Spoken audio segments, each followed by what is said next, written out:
미국의 외교 정책, 안보 정책이라는 거는 딱 한 번 이게 확립이 되면은 여야가 바뀌든 정권이 바뀌든 그거는 상관이 없어요. 네. 그 길로 그냥 가는 겁니다. 정권이 바뀐다고 달라진다라고 생각하면 굉장히 오사이란 얘기예요. 네. 중국의 어떤 중국산 배터리에 대해서는 제재가 지금보다 또 강화되면 강화됐지 약화될 가능성은 없다라고 저는 생각합니다. 네. 예. 미국의 에너지부에서 공식적으로 전기차 성장의 궤도에는 전혀 이상이 없다. 네. 네. 정확하게 내년 2분기가 지나면은 사실은 금리 인하 사이클을 갖다가 본격적으로 시작을 하지 않을 수 없을 거다. 네. 연준도. 트럼프가 들어와서 이걸 갖다 번복을 하겠다? 그러면은 그 사람은 정치인으로서의 생명을 스스로 끊겠다라는 얘기라 다름이 없는 거거든요. 네. 결국은 트럼프가 자동차 산업을 부흥시키려고 하게 되면은 전기차 산업에서의 우위를 점할 수밖에 없다. 제가 생각하기에는 앞으로 중국에 대한 견제는 점점점 강화되고 더 심화될 거라고 보는 게 합리적인 추론이 아닐까요?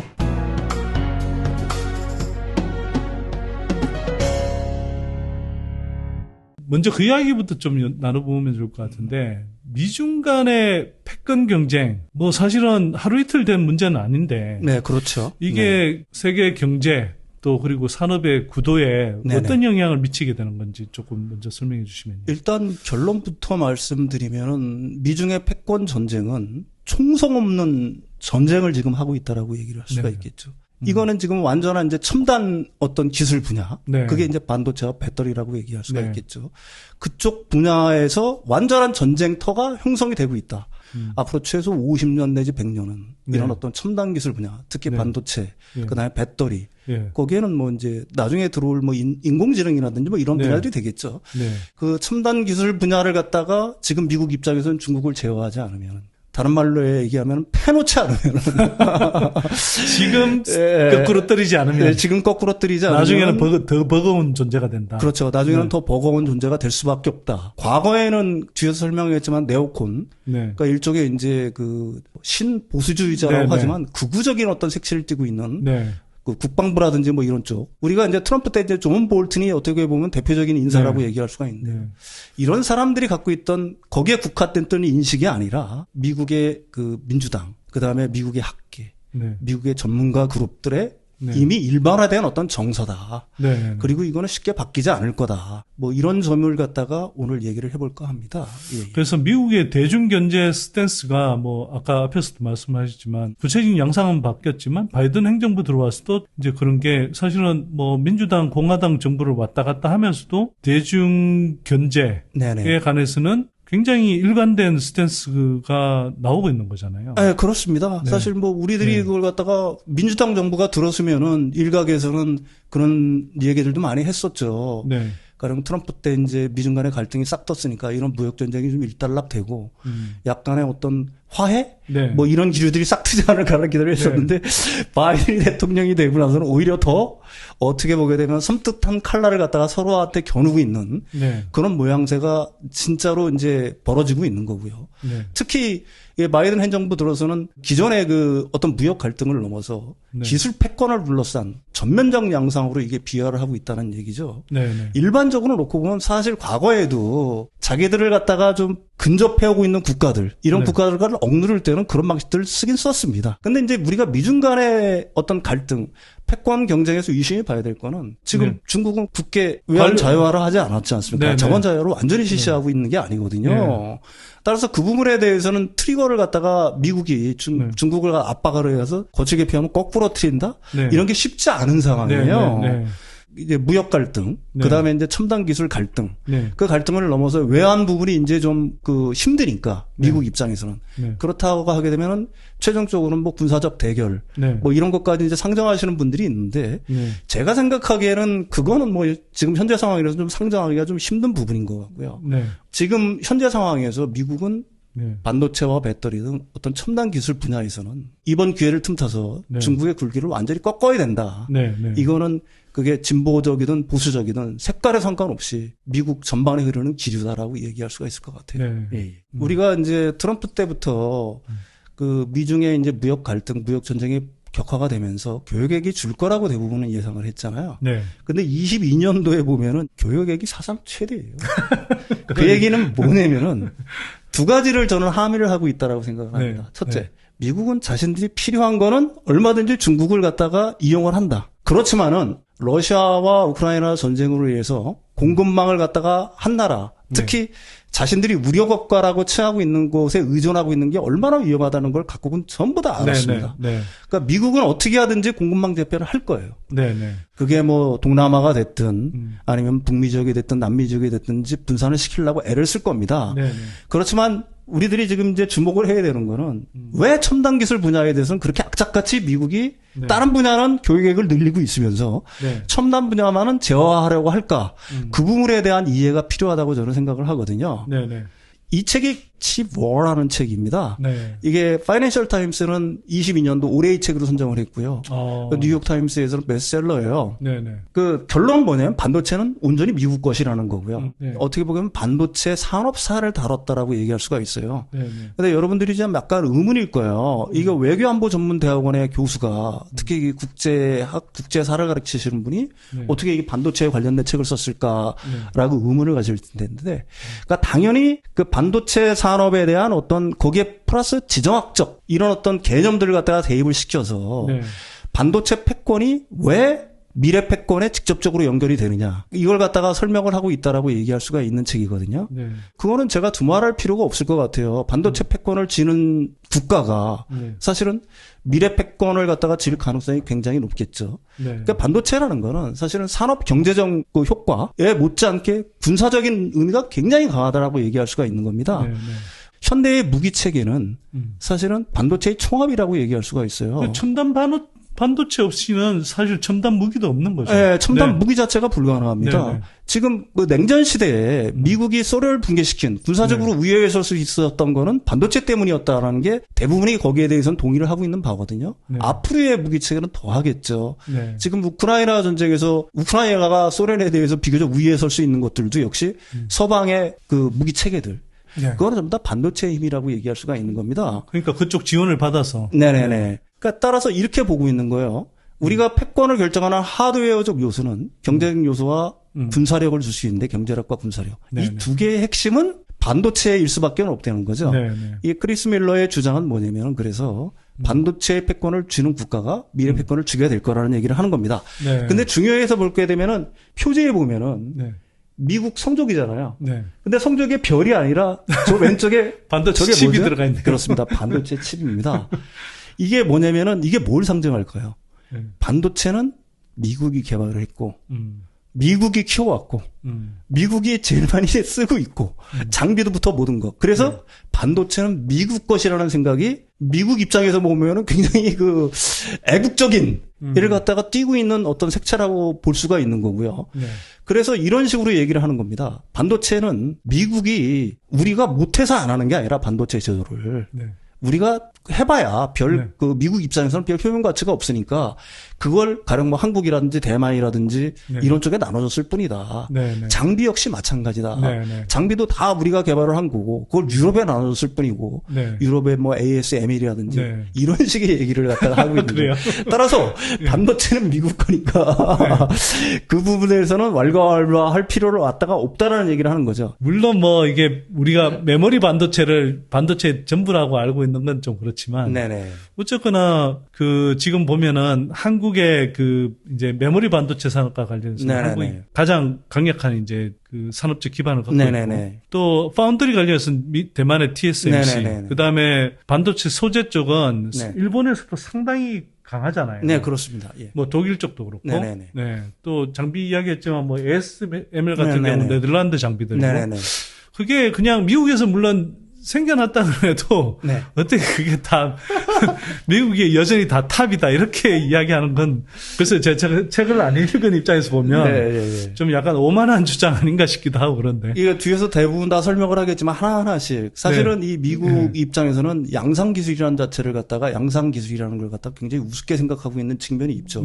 오늘 신문에 보니까 미국의 군함들을 한국과 일본한테 줘서 생산을 해야 된다는 논의 자체가 미국 본토에서 일어나고 있다라고 얘기를 합니다. 그 얘기는 뭐냐면은 양산 기술이라는 건 우리가 잘 알다시피 세 가지 조건이 만족을 해야 돼요. 단순히 대량 생산이 양산이라고 얘기할 수가 없는 겁니다. 첫 번째는 품질이 보장이 돼야 돼요. 품질. 두 번째는 가격이 보장이 돼야 됩니다. 근데 미국에 생산하면 반도체가 됐든 군함이 됐든 배터리가 됐든 사실은 우리나라에서 생산하는 것보다 비싸질 수밖에 없어요. 그다음에 그렇죠. 세 번째는 납기입니다. 네. 누가 열심히 일을 하느냐.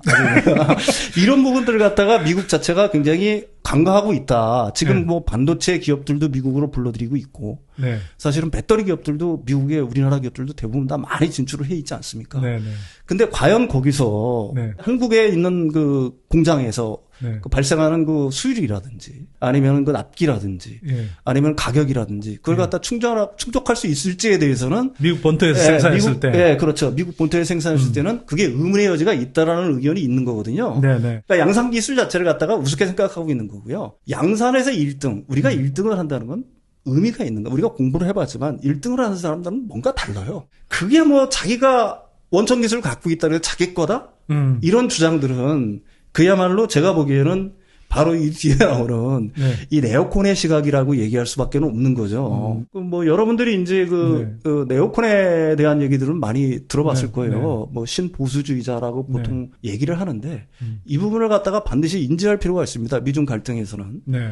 그 정치 철학자죠. 레오 스트라우스가 어떻게 보면 정치 사상가고 이 네오콘의 어떤 시조라고 얘기할 수가 있는데 네. 이게 독일계 유태인입니다. 벌써 이제 좀 냄새가 나죠. 이분이 1930년대 미국으로 건너가서 네. 시카고 대학 등에서 정치 철학을 가르쳤습니다. 네. 이분이 이제 네오콘의 대부인데요. 이 국제 정치관하고 중요한 건 이분들이 정의란 무엇인가, 그다음에 인류애를 정의한 걸 갖다가 보실 필요가 있어요. 네. 일단 이분들 같은 경우에는 굉장히 윤리적인 삶, 종교적인 삶, 가족 위주의 삶 자체를 갖다가 굉장히 존중을 합니다. 겉으로 보면 굉장히 보수적이고 좋은 가치죠. 근데 이게 그 한계가 어디까지냐? 그거는 국내, 즉 미국 내에 머무는 겁니다. 네. 국제정치관은 어떤 걸 갖고 있냐면 강자와 자연권이 지배하는 정글이라고 이분들은 생각을 해요. 그다음에 정의는 자신들의 이기적 목적 달성을 위한 수단에 불과할 뿐이고 인류에 기초한 인류 공형, 평화, 번영이라는 개념 자체가 없습니다. 그러니까 다른 말로 얘기하면은 대외적으로는 인류의 평화, 인류의 공형, 뭐 번영이라는 개념들을 갖다가 굉장히 주장을 하지만 실제로는 그거는 자신들의 목적 달성이란 하나의 수단에 불과할 뿐이라는 얘기고요. 네.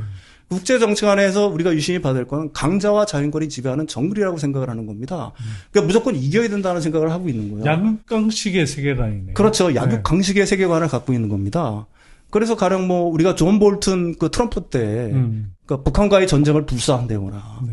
이런 것들이 이제 미국의 안전 뭐 이런 거를 위한 것들이 이제 다른 말로 하게 되면은 이 한국에 대한 어떤 안전, 그다음에 한국민에 대한 어떤 뭐 이런 고려들, 네. 이런 고려들 자체가 사실은 거의 없다라고 봐야 되는 거고요. 네. 미국의 이익이 가장 우선시 돼야 되고 미국의 패권 유지를 위해서는 우리들이 가령 굉장한 갈등 이런 걸 갖다가 그 불사해도 좋다는 인식 자체가 이미 미국 사회에 어느 정도 형성되고 있는 거 아닌가 이런 생각들을 하고 있는 거거든요. 저변에 그냥 깔려있다 이 말이거든요.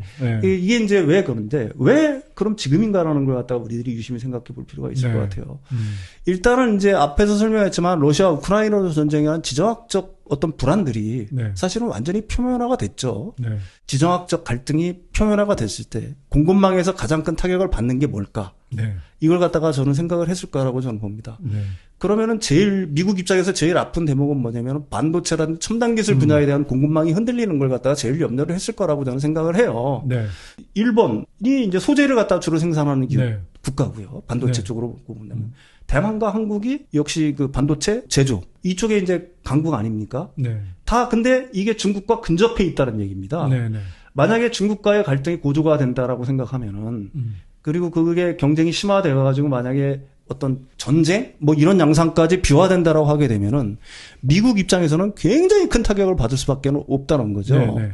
대만이나 한국이나 일본의 생산 시설 자체가 파괴됐다라고 한번 생각을 해보시라는 얘기입니다. 이걸 갖다가 양산 시설을 갖다가 새로 만드는 거는 그거는 돈도 돈이지만은 엄청난 시간이 걸릴 수밖에 없는 거예요.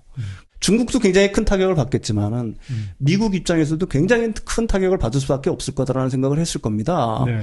그래서 사실은 이제 그 공급망 재편, 특히 첨단 기술 위주로의 어떤 공급망 재편을 갖다가 미국 입장에서 서두를 수밖에 없다라고 얘기할 수밖에 없는 거고요. 네. 그래서 앞에 잠깐 말씀하셨지만 네네네. 미국 본토에서 사실 생산하면 네. 상당한 정도로 비용 측면이 있었던 비효율이 발생하는데도 불구하고 그렇죠. 본토 안에 일정하게 생산 기반을 갖고 있어야 된다라는 인식을 새롭게 하게 되는 거죠. 네, 그렇습니다. 사실은 오바마 정부 때까지 이어진 대중 유화 정책에 대한 어떤 반성이라고 얘기할 수 있어요. 이 반성은 왜 시작됐냐? 우리가 24세기 말에 발표된 의회조사국 중국 정세 분석 보고서를 보면 중국 분열론이 우세한 적이 좀 있었어요. 왜? 중국 분열론이란 건 뭘 말하는 건가요? 이게 이제 우리들이 그 2차 천안문 사태가 언제 발생하냐면 1989년도에 발생을 합니다. 그리고 1991년도에 소련이 붕괴를 했어요. 네. 그렇죠? 그다음에 1997년도에 그 덩샤오핑이 사망을 합니다. 사실 천안문 사태를 갖다가 무력으로 진압한 건 덩샤오핑이었잖아요. 미국은 그러니까 중국의 개혁 개방이 그 천안문 사태처럼 어떤 민주화 바람을 일으키고 그다음에 거기에 자본주의 맛에 길들이게 되면은 미국의 분에 안길 거다. 네. 이런 것들이 굉장히 우세했다는 얘기죠. 왜 그랬냐면은 그러니까 소련이 붕괴하는 거에 대한 어떤 자신감, 네. 미국이 이겼다는 어떤 자신감, 공산 진영이 어떻게 보게 되면 완전히 이제 냉전에서 이제 미국이 승리한 거지 않습니까? 네. 그러니까 자본주의에 대한 어떤 강력함 이걸 갖다가 미국민 자치들이 너무 확신했다라고 얘기할 수가 있는 거죠. 그래서 생각 밖으로 20세기 말까지 중국에 대해서 굉장히 관대한 정책들을 키운 겁니다. 근데 이제 21년 8월에 의회조사국의 보고서를 똑같은 의회조사국의 보고서를 보게 되면 그 제목이 뭐냐면 새로운 미중 전략 경쟁이라는 제목이에요. 네. 네. 여기서 뭘 했냐면 중국을 유일한 패권 도자국으로 규정을 합니다. 네. 근데 이게 이제 비로소 안 거죠. 왜 그러냐면은 중국이 미국이 기대했던 바대로 전혀 움직이질 않는구나. 네. 오히려 시진핑 체제를 갖다가 공고히 하면서 그 가령 민주화라든지 어떤 자본주의라든지 아니면 그 미국 품에 안긴다라는 것들이 얼마나 허상이었다는 걸 갖다 알게 된 거죠. 네. 중국은 그동안 숨겼던 발톱을 드러내면서 시진핑 체제가 완성이 되면서 어떻게 보게 되면은 그 미국에 대한 어떤 패권 도전을 갖다가 좀 바깥으로 드러냈다라고도 얘기할 수가 있는 거죠. 네. 또 미국 입장에서 가만히 보니까 반도체에 대한 규제를 안 하니까 얘네들이 그 첨단 반도체를 수입을 해서 중국 무기를 개발하는 거예요. 무기 체계를. 네. 네. 거기에는 뭐 함정도 항공모함도 있고 비행기도 있는 거고 이거 이대로 가다가는 진짜로 안 되겠다는 인식들.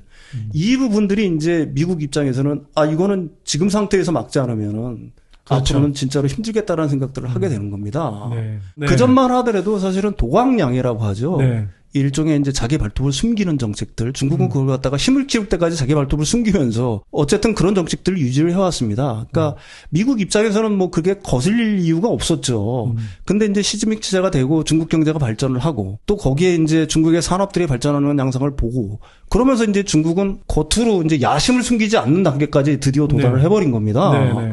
그러니까 미국 입장에서는 어라 이거 봐라. 어라 이거 봐라 이렇게 된 거죠. 네. 특히 이제 반도체 분야에서는 인력이라든지 기술이라든지 기계 네. 이를 갖다가 그 어떻게 보게 되면은 미국 입장에서는 탈취인 거고요. 그런 것들을 이용해서 중국은 유도 무기 체계를 갖다가 완성을 하는 거고 그게 미국을 겨냥하고 있다는 인식들. 네. 그래서 미국 입장에서는 반도체를 다시 장악하지 않으면 패권 유지가 불가능하겠다는 생각을 하게 되는 거고요. 그다음에 전기차 역시 마찬가지입니다. 배터리 역시 마찬가지예요. 미국 입장에서 자동차 산업이라는 건 굉장히 상징적인 의미가 있는 거예요. 네. 그 미국이 자동차 산업을 키운 국가라고 얘기할 수가 있는 거 아니겠습니까? 그럼요. 포드 자동차 네. 때부터. 근데 그걸 갖다 독일, 일본에 완전히 뺏겼잖아요. 근데 이걸 갖다가 일시에 뒤엎을 수 있는 판이 만들어진 겁니다. 일단은 전기차 분야에서는 독일, 일본을 갖다가 새롭게 하면 이길 수 있겠다는 생각을 한 건데 거기에 또 눈에 거슬리는 게 중국이에요. 그러니까요. 전기차 시장은 중국이 먼저 키워버렸어요. 중국이 먼저 키워버렸고 중국 시장이 워낙 크니까. 네. 그러니까 이 두 부분에 대해서는 사실은 미국이 양보할 수 없다라는 어떤 생각들을 갖다가 진심으로 하게 된 거라고 저는 봅니다. 네. 예. 이제 미국이 각종 IT 산업도 그렇고 네네. 향후에 이제 커질 산업 AI부터 해서 그렇죠. 각종 이제 그 교통 네트워크라든지 뭐 이런 것들 다 사실은 이 반도체가 기반이 되지 않으면 성장하기 힘든 산업이잖아요. 네, 그렇죠. 예, 그런 면에서도 이제 중국을 이제 견제하지 않으면 안 되는 네네. 입장인 것 같은데 이제 대중 반도체 수출 통제까지 하는 네네, 그런 그렇습니다. 이제 법안들도 만들고 지금 통제도 하고 있는데 네네. 구체적으로 좀 어떻게 진행이 되고 있고 진행이 될까요? 이게 이제 법제화가 됐다는 거예요. 우리는 네. 뭐 우리는 반도체 과학법이라든지 IRA 인플레이션 감축법이라는 걸 갖다 그냥 법이다라고 생각하고 언론은 다루지만 이게 법제화가 됐다는 거는 이건 굉장한 의미가 있다는 거예요. 미국이 그걸 갖다가 공식화했다는 의미를 담고 있는 겁니다. 반도체 과학법의 주요 그 내용이라는 건 뭐냐면은 유럽의 장비, 일본의 소재, 미국의 설계 기술 이걸 갖다가 중국 유출을 갖다가 완전히 금지하는 거 아니겠어요? 네, 네. 특히 이제 그 첨단 그 반도체의 그 생산에 절대적으로 필요한 ASML, EUV 리소그래피 이거 같은 경우에 노광기 같은 경우에는 네. 이걸 갖다가 완전히 막는 거죠. 네. 근데 이게 미국이 막는다고 과연 막아질까라는 생각들을 갖다가 일부에서는 하는 것 같은데 막혀질 수밖에 없는 구조라고 저는 생각합니다. 네. 왜 그러냐면은 한국, 대만, 유럽, 일본이 미국의 우방이라서가 아니라요. 네. 사실은 ASML의 장비 같은 경우에는 미국 기술이 없으면은 네. 사실은 만들지를 못해요. ASML의 노광기 같은 경우는 세계 첨단 산업, 그러니까 첨단 제조업의 총합이라고 얘기할 수 있는 거예요. 네. 네덜란드는 네.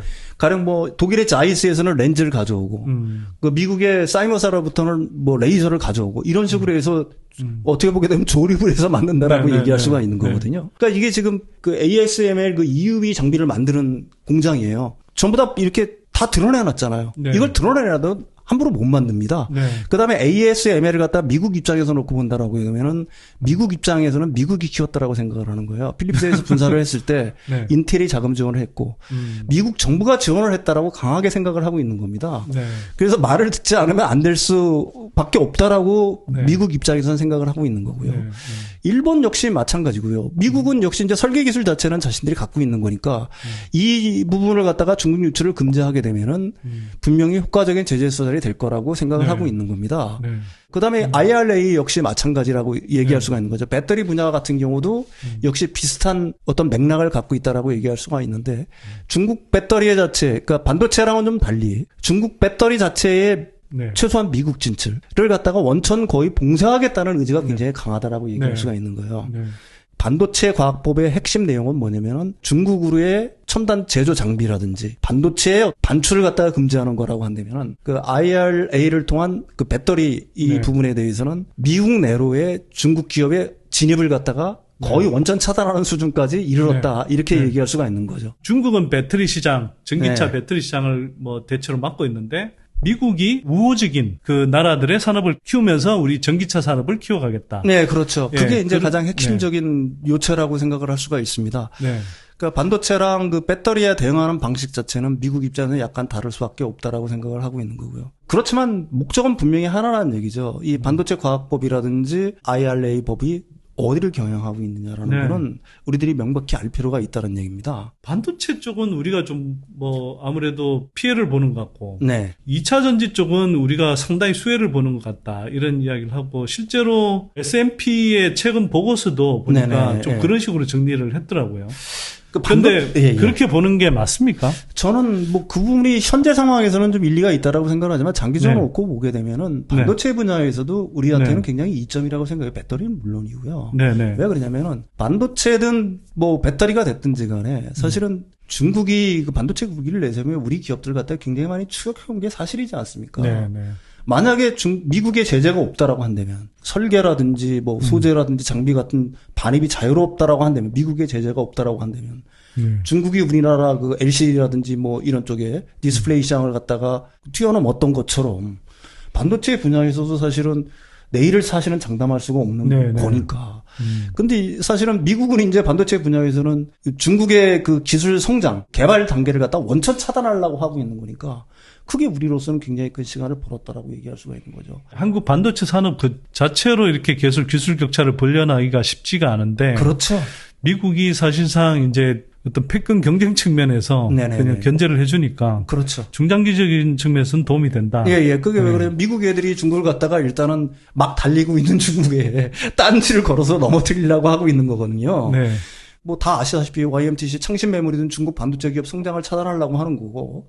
그럼 또 역시 마찬가지입니다. 중국 배터리 기업 역시 경쟁력은 약화될 수밖에 없다는 얘기죠. 네. 네. 왜 그러냐면 미국이 일단 칼을 빼들었다는 얘기는 진입 자체가 여러 가지 쉽지 않다는 의미가 될 수밖에 네, 없는 네, 거예요. 따라서 이제 반도체 배터리 분야에서 한국 기업이 직면한 경쟁이 일부가 완화되는 부분들은 분명히 있을 거라는 얘기겠죠. 네. 네. 특히 이 반도체 같은 경우는 중국은 지금보다 더 애를 쓰겠죠. 어떻게 됐든지 레거시 분야를 갖다가 더 강화를 하고 자체 개발을 통해서 어떤든 네. 커버를 하려고 하겠지만은 최소한 시간은 과거에 생각했던 것보다 제가 생각에는 5년에서 10년 정도는 고전을 면치 못할 것은 분명하다는 얘기입니다. 네. 또 한 가지 우리가 주목해야 될 거는 뭐냐면은 미국은 공급망 재편이라는 얘기를 쓰고 있는 거지 자급망이라는 용어를 쓰고 있지 않아요. 네, 네. 그러니까 뭐냐면 self-sufficiency라는 얘기인데 자급자족을 원하지 않는다는 네, 얘기입니다. 네, 네. 가령 뭐 미국이 설계도 하고 생산도 하고 가령 그렇죠. 뭐 소재도 하고 뭐 배터리도 마찬가지고 반도체도 마찬가지고 이런 용어 자체를 쓰지를 않아요. 미국도 역시 모든 그걸 알고 있습니다. 사실은 어느 국가도 설계, 소재, 생산, 파운드리까지 반도체 분야에서 모든 걸 할 수가 없는 거잖아요. 그렇죠. 그래서 사실 중국을 견제하는 게 주 목적이기 때문에 거꾸로 네. 자기네들한테 우호적인 국가들 네네. 한테는 오히려 더 많은 기회를 제공하게 되는 거죠. 네, 당연히 네. 그렇죠. 네. 미국이 뭐 지금 배터리가 대표적인 거고. 네, 배터리도 대표적인 거고 반도체 네. 기업한테도 엄청난 세금들을 갖다가 투하를 해서 네. 뭐 세액 네. 공제라든지 뭐 네. 이런 것들을 주는 이유 자체는 역시 이제 그런 이유가 가장 크다라고 얘기할 수가 있겠죠. 네. 미국 전기차 산업 성장과 더불어서 한국 배터리 산업이 굉장히 수혜를 크게 볼 수밖에 없고 네네. 이 흐름을 알면 굉장히 분명해 보이는 건데 네. 이걸 여전히 아니다라고 부인하고 막 계속 K 배터리가 위험하다 그러고 중국이 계속 뭐 미국에 침투할 거다 이런 식의 이야기를 하는 사람들이 너무 많아서 어떻게 보세요 진짜로 중국 배터리가 미국 시장에 침투하기 쉽습니까 지금 이 구도에서? 어렵죠. 아까도 얘기했지만은 네. 배터리는 상징성 때문에 그래요. 전기차에 네. 대한 왜 그러냐면은 자동차 산업이라는 것 자체가 미국이 그 만든 산업이라고 얘기해도 네, 과언이 네. 아니잖아요. 네. 근데 그 패권 자체를 갖다가 완전히 일본하고 독일한테 뺏긴 거예요. 네. 완전히 사라져 버렸죠. 지금 네. 미국의 자동차 산업이라는 게 전 세계 시장에서 미국을 제외하고 아니면 중국 일부에서 뭐 GM 자동차가 많이 팔리긴 합니다만은 네. 그렇게 유의미한 성과를 거두고 있다라고 얘기할 수는 없잖아요. 네. 근데 이제 그 미국 입장에서 기회가 생긴 거예요. 네. 바로 그게 전기차의 보급 확대. 그렇게 갈 수밖에 없는 여러 가지 요인들. 다시 그 자동차 산업의 패권을 갖다가 미국으로 끌어들일 수가 있겠다라는 생각을 하게 되는 거죠. 정치인, 미국 정치인들은 당연히 그런 생각을 할 거 아니겠습니까? 네. 유심히 보니까 여기에 걸림돌이 하나 있는 거예요. 네. 바로 중국이라는 얘기입니다. 그렇지 않아도 보기 싫은데. 그렇지 않아도 보기 싫은데, 전기차 분야에서 어떻게 보게 되면은, 전기차 역시도 미국이 제일 먼저 개발을 한 건데, 네. 지금 어떻게 보면 제일 많이 범용화시키고 전기차 침투율이 제일 높은 나라가 중국이니까. 그렇죠. 네. 네. 그럼 방법 딱 하나죠. 중국 자동차 산업을 제재하면 되는 거 아닙니까? 배터리를 제재하면 되는 거예요. 핵심 네. 배터리를 제재하면 네. 되는 겁니다. 네. 일부에서는 뭐, 그 중국의 뭐 여러 가지 뭐 합작이라든지 뭐 이런 걸로 해서 들어갔다. 네. 뭐 이런 얘기들을 많이 하는데 그걸 미국의 그 정치권이 네. 가만히 두고 보겠냐는 얘기를 갖다가 제가 하고 있는 겁니다. 그러니까 아까 아열레 예. 부판이 왜 나왔는데요, 그러니까. 이 기류라는 건 굉장히 무섭다라는 걸 여러분들이 아실 필요가 있어요. 한 달에 네. 흐르는 기류 자체라는 거는 네. 굉장히 유의미한 의미를 담고 있는 겁니다. 미국의 외교 정책, 안보 정책이라는 거는 딱 한 번 이게 확립이 되면은 여야가 바뀌든 정권이 바뀌든 그거는 상관이 없어요. 네. 그 길로 그냥 가는 겁니다. 정권이 바뀐다 그래도 달라진다라고 생각하는 건 굉장히 오사이라는 얘기예요. 네. 이게 유심히 놓고 보자고요. 미국 시장에서 경쟁을 할 수 있는 그런 배터리는 뭐가 있느냐? 파나소닉. 제가 생각하기에는 일본의 파나소닉. 일본의 파나소닉하고 우리나라 업체들밖에 없다는 얘기입니다. 네. 네. 미국 중국의 가령 뭐 CATL이라든지 이런 쪽들도 그게 뭐 어떤 식이든지 미국으로 진입은 하려고 시도를 할 거고요. 미국이 그 배터리 부분에서 그 중국을 제재하는 것들은 궁극적으로는 이제 그러니까 세금 혜택을 안 주겠다는 거잖아요. 네, 네. 완전히 직접적인 방식은 아니지 않습니까? 네, 네. 따라서 이제 뭐 자신들이 뭐 가격 우위라든지 뭐 여러 가지 측면이 있다라고 하게 되면 들어올 수 있는 가능성은 있겠죠. 네. 그렇지만은 미국이 왜 반도체와 배터리에 주목을 하는가? 네. 그리고 배터리가 갖고 있는 함의가 무언가를 여러분들이 생각해 볼 필요가 있다는 거고요. 네. 미국 입장에서는 이번 기회를 통해서 사실은 자동차 산업의 부활 이걸 갖다가 완전히 꿈꾸고 있다라고 저는 생각을 하고 있는 거고요. 네. 그러기 위해서는 그 전제 조건 하나가 중국의 어떤 중국산 배터리에 대해서는 제재가 지금보다 더 강화되면 강화됐지 약화될 가능성은 없다라고 저는 생각을 합니다. 네. 예. 최근에 이제 뭐 예를 들면 그러니까 중국 배터리 업체들이 여전히 미국 시장에 침투할 수 있다라는 뭐 일종의 근거처럼 내세우는 게 네. 뭐 테슬라라든지 포드 같은 회사가 네. 적어도 기술 제휴를 통해서 뭐 중국 CATL이라든지 뭐 고시안 같은 그런 업체들하고 손잡으려고 한다. 뭐 네. 이런 식의 이제 보도가 있는데 네. 그런 액션이 실제로 현실화될 가능성은 어느 정도로 보시고 현실화된다 했을 때도 어느 정도의 진짜 K 배터리에 좀 위협이 될 수 있다고 보세요? 저는 위협이 거의 안. 테슬라가 만약에 중국산 배터리를 탑재를 해서 테슬라 자동차를 갖다가 만든다라고 하게 되면은 그게 만약에 노골적으로 심기를 건드린다라고 하게 되면 바이든 행정부하고 제가 알기로는 사이가 별로 안 좋은 줄 알고 있어요. 어떤 제재가 나올지 사실은 모르는 거고요. 네. 그다음에 중국산 배터리가 탑재됐다는 건 똑같아요. 지금 이제 미국 같은 경우에서는 그런 열풍이 불고 있지 않지만은 사실은 중국은 애국 소비 열풍이 불고 있지 않습니까? 네. 미중 간의 갈등이 격화될수록 네. 미국 국민들은 어떤 생각을 할까요? 중국에 대한 반감. 네. 이거는 중국산 제품에 대한 반감으로 이어질 수밖에 없는 거예요. 우리가 일본 제품에 대해서 불매운동을 벌였던 것처럼 네. 지금도 그리고 대부분의 사람들이 일본산 제품을 쓰는 거에 대해서 약간 좀 꺼리한 네. 뭐 이런 생각들을 하고 있는 것처럼 똑같은 개념으로 이해를 하시면 됩니다. 네. 네. 지금 싸니까 뭐 여러 가지 이유로 중국산 제품을 쓰고 있지만은 특히 뭐 이런 어떤 전기차라든지 아니면 내구재라든지 이런 쪽에서 과연 그 중국산 제품이 미국 내에서 그 여러 가지 측면, 품질이라든지 가격 측면을 차치하고서라도 네. 과연 미국 내에서 성공할 수 있을까라는 거에는 미국이 아무리 열린 사회라고 하더라도 제가 생각하기에는 좀 의문의 여지가 있다라고 얘기할 수가 있을 것 같아요. 네. 미국에서 한번 문제가 발생한다. 자동차에 대해서 문제가 네. 발생한다. 그 배상학 자체가 천문학적이라는 걸 이해하실 네. 필요가 있습니다. 네. 가령 중국산 배터리를 써가지고 문제가 생겼어. 그러면 그걸 감당할 수 있을까요? 자동차 회사가? 감당하기 힘들죠. 우리나라랑은 차원이 다른 네. 그 배상 제도를 갖고 있다는 걸 갖다가 네. 여러분들이 이해하실 필요가 있습니다. 그 네. 미국은 사실은 뭐 일종의 비관세 장벽이지만 직접적인 그런 압박이도 사실은 문제를 삼아가지고 그 중국산 제품, 중국산 배터리를 갖다가 배제하는 거는 제가 생각하기에는 그렇게 어렵지가 않다라고 보고 있는 거고요. 저는 또 그 생각이 들더라고요. 이제 말씀하신 대로 사실 미국이 글로벌 경제에서 좀 밀렸던 자동차 산업을 전기차 쪽으로 이제 재편하면서 키우려고 하는 배경에는 한편으로는 정치적으로도 굉장히 득이 되기 때문인 것 같거든요. 사실은 자동차 산업이 쇠락하면서 거기에 있던 유권자들의 삶이 좀 불안해지고 그걸 한편으로는 트럼프 행정부가 되게 잘 공략해서 이제 선거에서 이겼었는데 한번 이제 그걸 또 민주당도 눈치 깐 거잖아요. 그래서 한편으로는 이걸 전기차판으로 바꾸면서 이 자동차 3사를 다시 이제 부활시켰을 때 그 어떤 정당이든 저 지지 기반에 굉장히 도움이 된다라는 걸 이제 확고히 인식하고 있는 거잖아요. 당연히 그렇죠. 네. 미국의 철강 산업이라든지 자동차 산업이 일종의 러스트벨트를 갖다가 다시 부흥할 수 있는 기회인데 이거는 네. 굉장히 미국 네. 정치권에서는 한 이슈가 될 수밖에 없는 거고요. 네. 미국의 고용 상황이 굉장히 좋은 상황이잖아요. 네. 서비스 업적에도 폭증하고 있지만 좋은 제조업 일자리도 굉장히 많이 늘어나고 있어요. 이게 네. 왜 늘어나고 있는가를 갖다가 볼 필요가 있습니다. 네. 우리나라의 그 반도체 기업들, 네. 그 다음에 배터리 기업들, 그 반도체와 배터리 분야의 제조업, 네. 그 공장들 건설 불기 시작하면서 네. 사실 그쪽에 그 좋은 일자들이 굉장히 많이 늘어나고 있는 게 사실은 네. 사실이거든요. 네.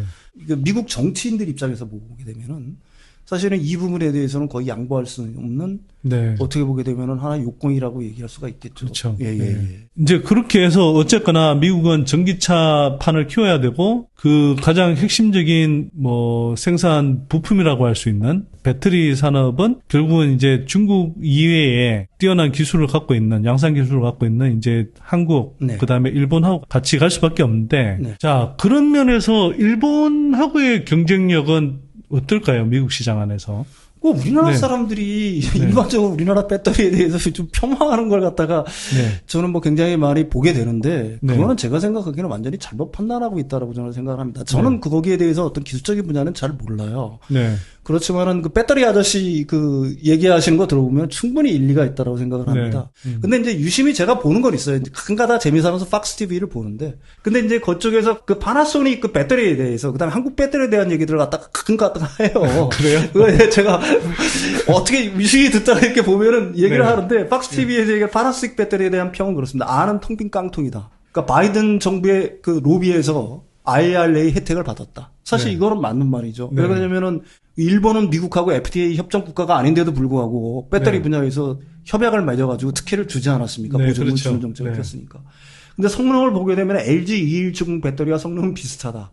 에너지 밀도는 낮고 코발트를 많이 써서 무겁다. 뭐 이런 식의 얘기들입니다. 네. 근데 이 부분에 대해서는 뭐 제가 이게 과연 그 박스 TV에서 나와서 주장하는 사람들의 얘기가 맞다라고 사실은 단언할 수는 없지만 일렉트릭이라는 그 저 신문이 있잖아요. 그 5월 그렇죠. 10일자 기사예요. 이건 네네. 확정이 된 거죠. 원래 그 파나소닉 배터리 4680 배터리가 올해 그러니까 양산을 갖다가 할 계획이었지 않습니까? 근데 여기 보시게 되면 맨 마지막에 보시게 되면은 그 부분이 여러 가지 기술적 이유로 어떤 성능상의 이유로 연기가 됐다.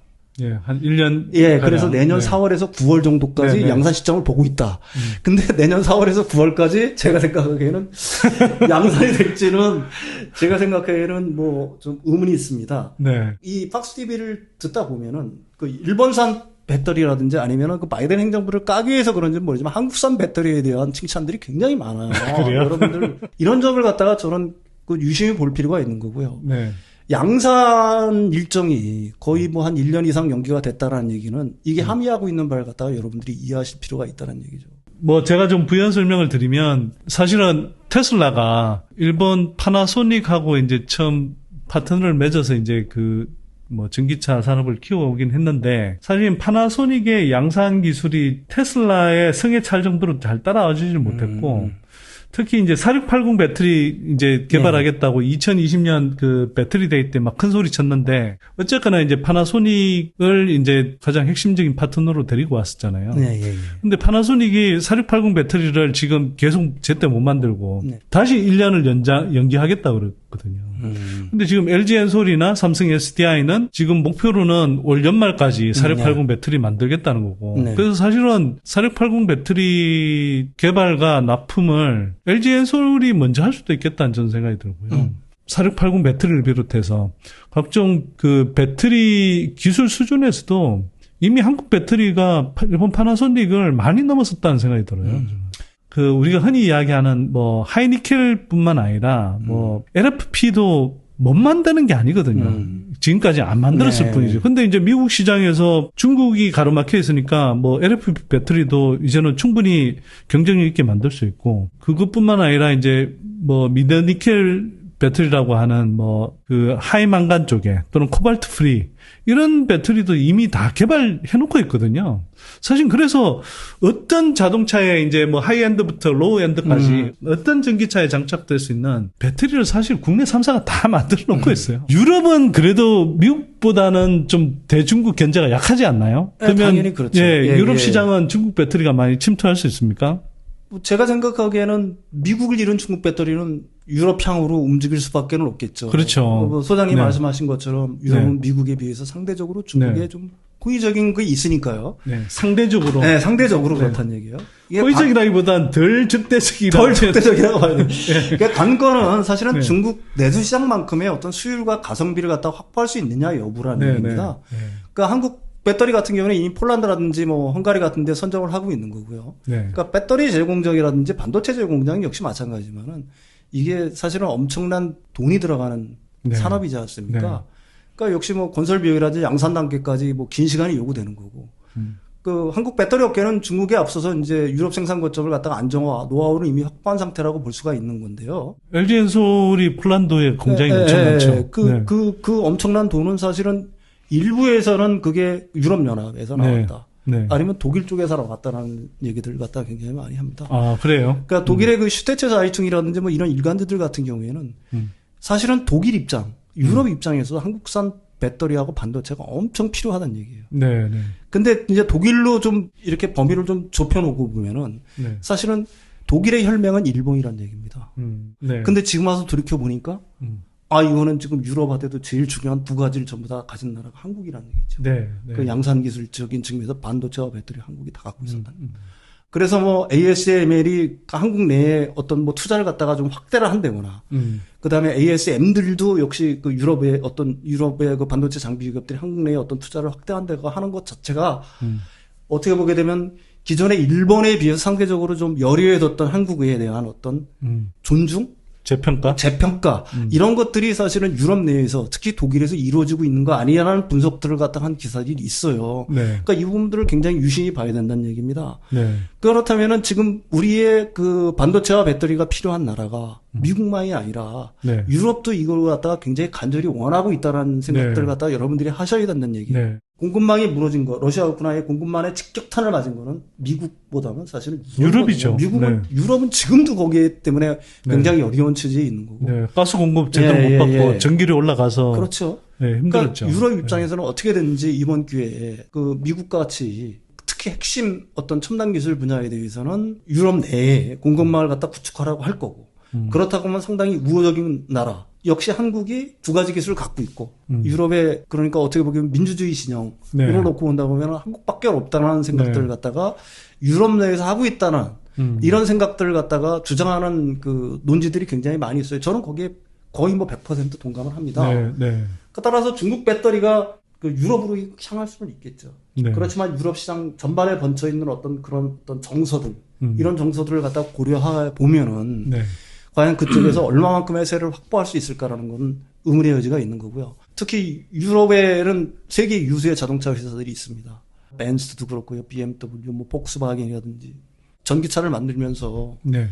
과연 중국산 배터리를 쓰려고 할까? 여러분들도 굉장히 유심히 생각을 해보셔야 됩니다. BMW가 왜 한국산 SDI 거를 쓰느냐? 이런 것들을 갖다 유심히 생각해 볼 필요가 있다라는 얘기죠. 네. 그러니까 그런 어떤 두 가지 측면 때문에 사실은 배터리 분야에서 중국이 뭐 다른 나라들 그러니까 비교적 뭐 동남아라든지 아니면은 뭐 비교적 무시하는 거 아닙니다. 일종의 적의 발국 쪽으로는 어떤 발을 갖다가 좀 넓힐 수는 있겠지만 우리가 주요 시장이라고 하는 미국과 유럽 시장에서 네. 과연 그 세를 갖다가 얼마나 확장할 수 있을지가에 아는 좀 뭐 저는 개인적으로 의문입니다. 네. 그런데 이제 뭐 사실은 모 증권사의 그 애널리스트는 요즘도 뭐 지속적으로 하여튼 뭐 유럽에서 중국 그 배터리 업체들이 엄청 약진할 거다 이런 이제 주장을 하는데 그 이야기를 하더라고요. 그러니까 이제 중국 뭐 CATL이라든지 이런 이제 기업이 사실 뭐 미국에 못 들어가니까 그래도 유럽이라도 뚫어보자 하고 네네. 사실은 중국이 저 유럽 쪽으로 많이 가는 거잖아요. 네네. 아직 수주도 못 받았는데 막 200기가와트시 정도의 막 그 배터리 생산 캐파 구축 계획을 뭐 세우고 들어가니까 저 봐라 지금 이제 유럽 시장에서는 한국 배터리 점유율이 엄청 떨어질 거다 뭐 이런 식으로 이제 이야기를 하더라고요. 그래서 뭐 당연히 이제 한국이 좀 선점했던 게 있고 중국이 그동안 좀 유럽 시장에 상대적으로 좀 늦게 진출하니까 그리고 이제 앞으로 진출하게 될 거니까 어느 정도는 점유율이 일부는 잠식이 되겠지만 네네. 이분이 제대로 생각을 못하고 있는 게 뭐냐면 최소 5년 이상 걸리거든요. 아, 예. 생산 캐파를 구축하는데도 제가 볼 때는 2년 정도 걸리지만 거기에서 수요를 끌어올리는데 제가 볼 때는 최소 3, 4년 걸려요. 네. LG엔솔도 처음에 그거 수요를 잡는데 엄청 고생했거든요. 네. 그런데 지금 중국이 생산 캐파를 구축해서 뭐 수요를 잡는 데까지 제가 볼 때 최소 5년인데 네. 5년이면 한국 배터리 기업들이 이미 다 자리 잡고 있거든요. 제가 볼 때. 근데 지금 수주도 못 받고 지금 네. 이제 CATL이 허겁지겁 지금 캐파 구축하겠다고 지금 뛰어드는 건데 중국 국내에서 얼마나 벌지 모르겠지만 네네. 저 한동안은 유럽에서 돈도 못 벌면서 그 투자를 엄청 해대야 되는데 그 한국 기업들이 뭐 상대적으로 상당히 선점했기 때문에 제가 볼 때는 뭐 일정하게 점유율이 낮아지더라도 모 애널리스트가 이야기한 정도로 지금 점유율의 반토막 이상 난다? 넌센스라고 봅니다. 저는 거기에 지정학적 요건을 하나 더 덧붙인다라고 하게 되면은 네. 사실은 미중의 갈등이 깊어지면 깊어질수록 그 사실은 유럽은 그 미국의 편을 갖다가 들을 수밖에 없을 거예요. 유럽은 지금 어떻게 보게 되면 자동차 산업에 어떤 패권을 쥐고 있는 나라들인데 네. 여기에 과연 일반적으로 생각하기에 질 낮은 배터리를 쓰려고 하겠느냐. 그럼요. 그거는 제가 생각하기에는 의문의 여지가 있다는 네. 얘기죠. 대세를 갖다가 중국이 잡을 거다? 그걸 갖다가 미국이 그냥 두고만 보고 있을 거다? 네. 또 독일이라든지 유럽 국가들 같은 경우에는 과연 그걸 갖다가 그냥 인정을 할까? 미래의 모습들이 제가 생각하기에는 어느 정도 좀 그려질 수 있다라고 생각을 합니다. 네. 아까 선생님께서 이제 배터리 화재 사고 안전성 이 문제 관련해서도 중국 배터리를 그렇게 마음 편하게 쓰기 힘들 거다 이야기하셨는데 그 미국 못지않게 유럽에서도 중국에 대한 어떤 품질 기준 네네. 이런 것들에 대해서 굉장히 신뢰감이 낮거든요. 네, 당연히 그렇겠죠. 그래서 뭐 아까 이야기했던 그 모 애널리스트는 뭐 유럽에 중국 전기차가 엄청 진출하고 있는 걸로 이야기를 하던데 지난해 연말 기준 통계를 봐도 그 순수 중국 전기차는 없고요. 네. 예를 들면 네. 테슬라 건데 중국에서 뭐 생산한 거. 아. 또는 뭐 이제 볼보 같은 경우도 사실 이제 네, 중국하고 합작을 그렇죠. 했잖아요. 예. 그래서 이제 뭐 그거 수입된 거. 네. 이런 거 말고는 진짜 순수 전기차 뭐 우리가 흔히 이야기한 비아디 이런 거. 20위, 30위까지 내려가도 모델 순위에 없거든요. 당연히 그렇겠죠. 거기서 누가 유럽이, 예. 유럽 사람들이 중국 차라 그러면 안 타요, 사실. 못 믿어워서. 그리고 전기차야말로 이렇게 화재 사고라든지 이런 거에 대한 민감도가 되게 높은데, 중국 배터리가 그렇게 마음 편하게 쓸 수 있을까? 유럽에서도? 저는 그 쉽지 않다고 생각합니다. 저는 네, 일부 차장에서는 몰라도. 예. 선생님, 그래서 이제 미중 간의 패권 경쟁 구도 속에서 네. 이제 반도체 산업 네. 그리고 배터리 산업이 어떤 영향을 받을지 특히 한국 산업의 관점에서 이제 좀 네네. 봤는데 결국 그 미중 간의 패권 경쟁 네. 이게 어떤 식으로 앞으로 더 전개될 수 있는지 이걸 조금 결론 삼아 이야기 들어보고 마무리하면 예, 예. 어떨까 싶은데요. 우리가 석유 쟁탈전은 100년 이상 지속이 됐죠. 네. 이거는 석유를 둘러싼 그 국가 간 전쟁, 또 불편한 동맹들도 만들어졌었죠, 여기. 네. 그다음에 외교적 갈등을 초래했습니다. 똑같은 정상이 여기서 이제 벌어지고 있는 거예요. 그거는 네. 이제 반도체 등 첨단 기술을 두고 격돌하고 있는 중인데요. 네. 이 전쟁은 과거 세례로 봐서 쉽게 끝나지 않을 거라고 봅니다. 저는 이런 얘기들 자주 해요. 패권을 둘러싼 싸움에는 2등이라는 없다. 2등이라는 예, 없다. 1등은 자신에게 도전할 2등을 그냥 두고 보지를 않습니다. 네, 네. 그 도전한다라는 어떤 인식 자체가 들게 되면은 반드시 그걸 누르는 게 어떤 패권의 속성이라고 볼 수가 있는 거고요. 네. 앞에서도 얘기했지만 우리들이 네오콜이 추구하는 가치, 가령 정의는 미국의 이익에 부합할 때 정의가 네, 되는 네. 그 가치는 미국 사회 전반에 이미 확산을 하고 있는 거고요. 오히려 이런 부분들은 민주당이 외려 강경할 수가 있다는 얘기입니다. 거듭 말하지만 미국은 큰 방향이 정해지면 정권이 바뀐다고 그 기조를 쉽게 바꾸지 않아요. 네. 미국 패권에 대해서는 일치 단계라는 양상을 보인다는 점을 갖다가 여러분들이 주목하실 필요가 있는 거고요. 따라서 미중 경쟁을 갖다가 제가 생각하기에는 한 나라가 완전히 굴복하지 않으면 이 싸움은 끝나지 않을 거라고 봅니다. 네. 또 굴복시키기 위해서 미국은 자신들의 힘을 최대한 이용을 하려고 할 거예요. 네. 전력을 당할 거라는 얘기입니다. 네. 그래서 이번 기회에 완전히 기술을 둘러싼 싸움에서는 중국이 감히 따라오지 못할 정도로 격차를 벌리겠다. 그런 어떤 생각들이 사실은 미국의 진심이라고 얘기할 수가 있는 거고요. 네. 이 진심은 상당히 오랫동안 갈 거다. 그래서 국제의 어떤 반도체라든지 아니면 배터리라든지 어떤 산업 흐름도 그런 어떤 큰 기조하에서 더 크게 보면 지정학적인 어떤 요건에 의해서 상당 부분 영향을 받을 수밖에 없을 거다. 이미 말씀은 하셨지만 제가 조금 부연 질문으로 마지막 하나 여쭤보고 싶은 게 네. 일부에서는 바이든 대통령이 재선을 하지 못하거나 재선을 하지 못해서 이제 공화당 쪽으로 이제 넘어가거나 하면 양상이 또 달라질 수 있다. 이런 이야기를 내놓는 사람도 있는데 그럴 수 있을까요? 아마 그러면 정치를 하는 사람들은 자신 정권을 잃을 위험에 처해 있는 거죠. 만약에 네. 그런 식으로 중국에 대해서 다시 어떻게 보게 되면 좀 완화적인 태도, 네. 좀 포용하려는 태도로 나간다라고 하게 되면 미국 국민들이 제가 생각하기로 크게 분노할 수밖에 없을 거예요. 네. 왜 그러냐면 미국 국민들의 정서를 이해하실 필요가 있습니다. 중국 때문에 우리는 일자리를 뺏겼어. 네. 제조업 일자리를 뺏겼어.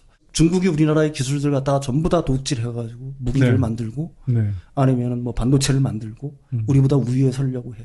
그다음에 우리 미국에 대해서도 큰 소리를 빵빵 쳐. 이걸 갖다가 미국 국민들이 이해를 할까요?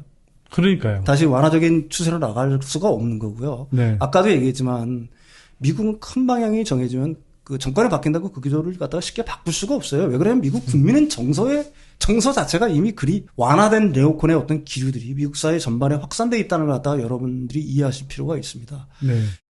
전기차의 성장성이 좀 주춤하고 있다. 네네. 이 국면을 지금 어떻게 보시는 거예요? 일단은 주춤하고 있다라는 거는 그 네. 과거의 성장세에 비해 아니면 성장의 기대치에 비해 약간 주춤하고 있는 거는 맞죠. 네. 당연히 그건 그럴 수밖에 없는 이유가 있습니다. 네. 고금리잖아요. 네.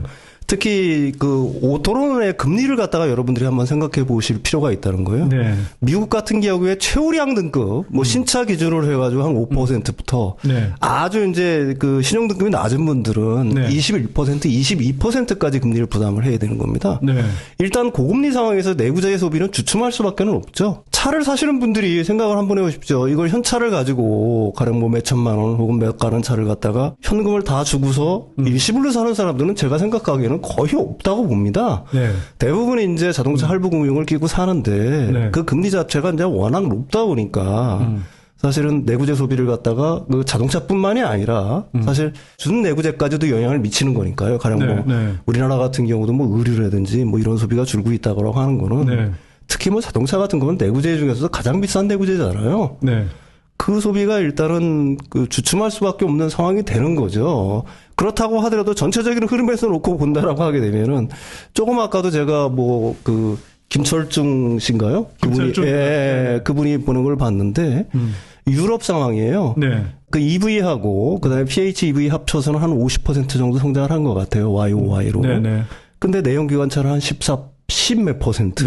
그 다음에 디젤차는 마이너스거든요. 네. 사실은 이 전체적인 흐름을 놓고 본다라고 하게 되면은 전기차 성장이 약간 둔화됐다라고 하지만은 그 성장 자체도 뭐 여러 가지 통계에서 보듯이 1월에서 9월까지 정도 보면 한 51%인데. 그러니까 전년도에 한 60 몇 퍼센트 성장했다라고 제가 알고 있는데 그거보다도 약간 떨어진 거죠. 그렇지만 전체 자동차 성장률을 글로벌 자동차 성장률이 10%를 조금 넘는 줄 제가 알고 있어요. 네네. 그렇다고 보게 되면은 과연 지금 상황의 전기차 성장률 자체가 진짜로 언론들이 그렇게 막 들고 일어날 정도로 둔화되는 상태인가라는 거는 의문의 여지가 있는 거고요. 네.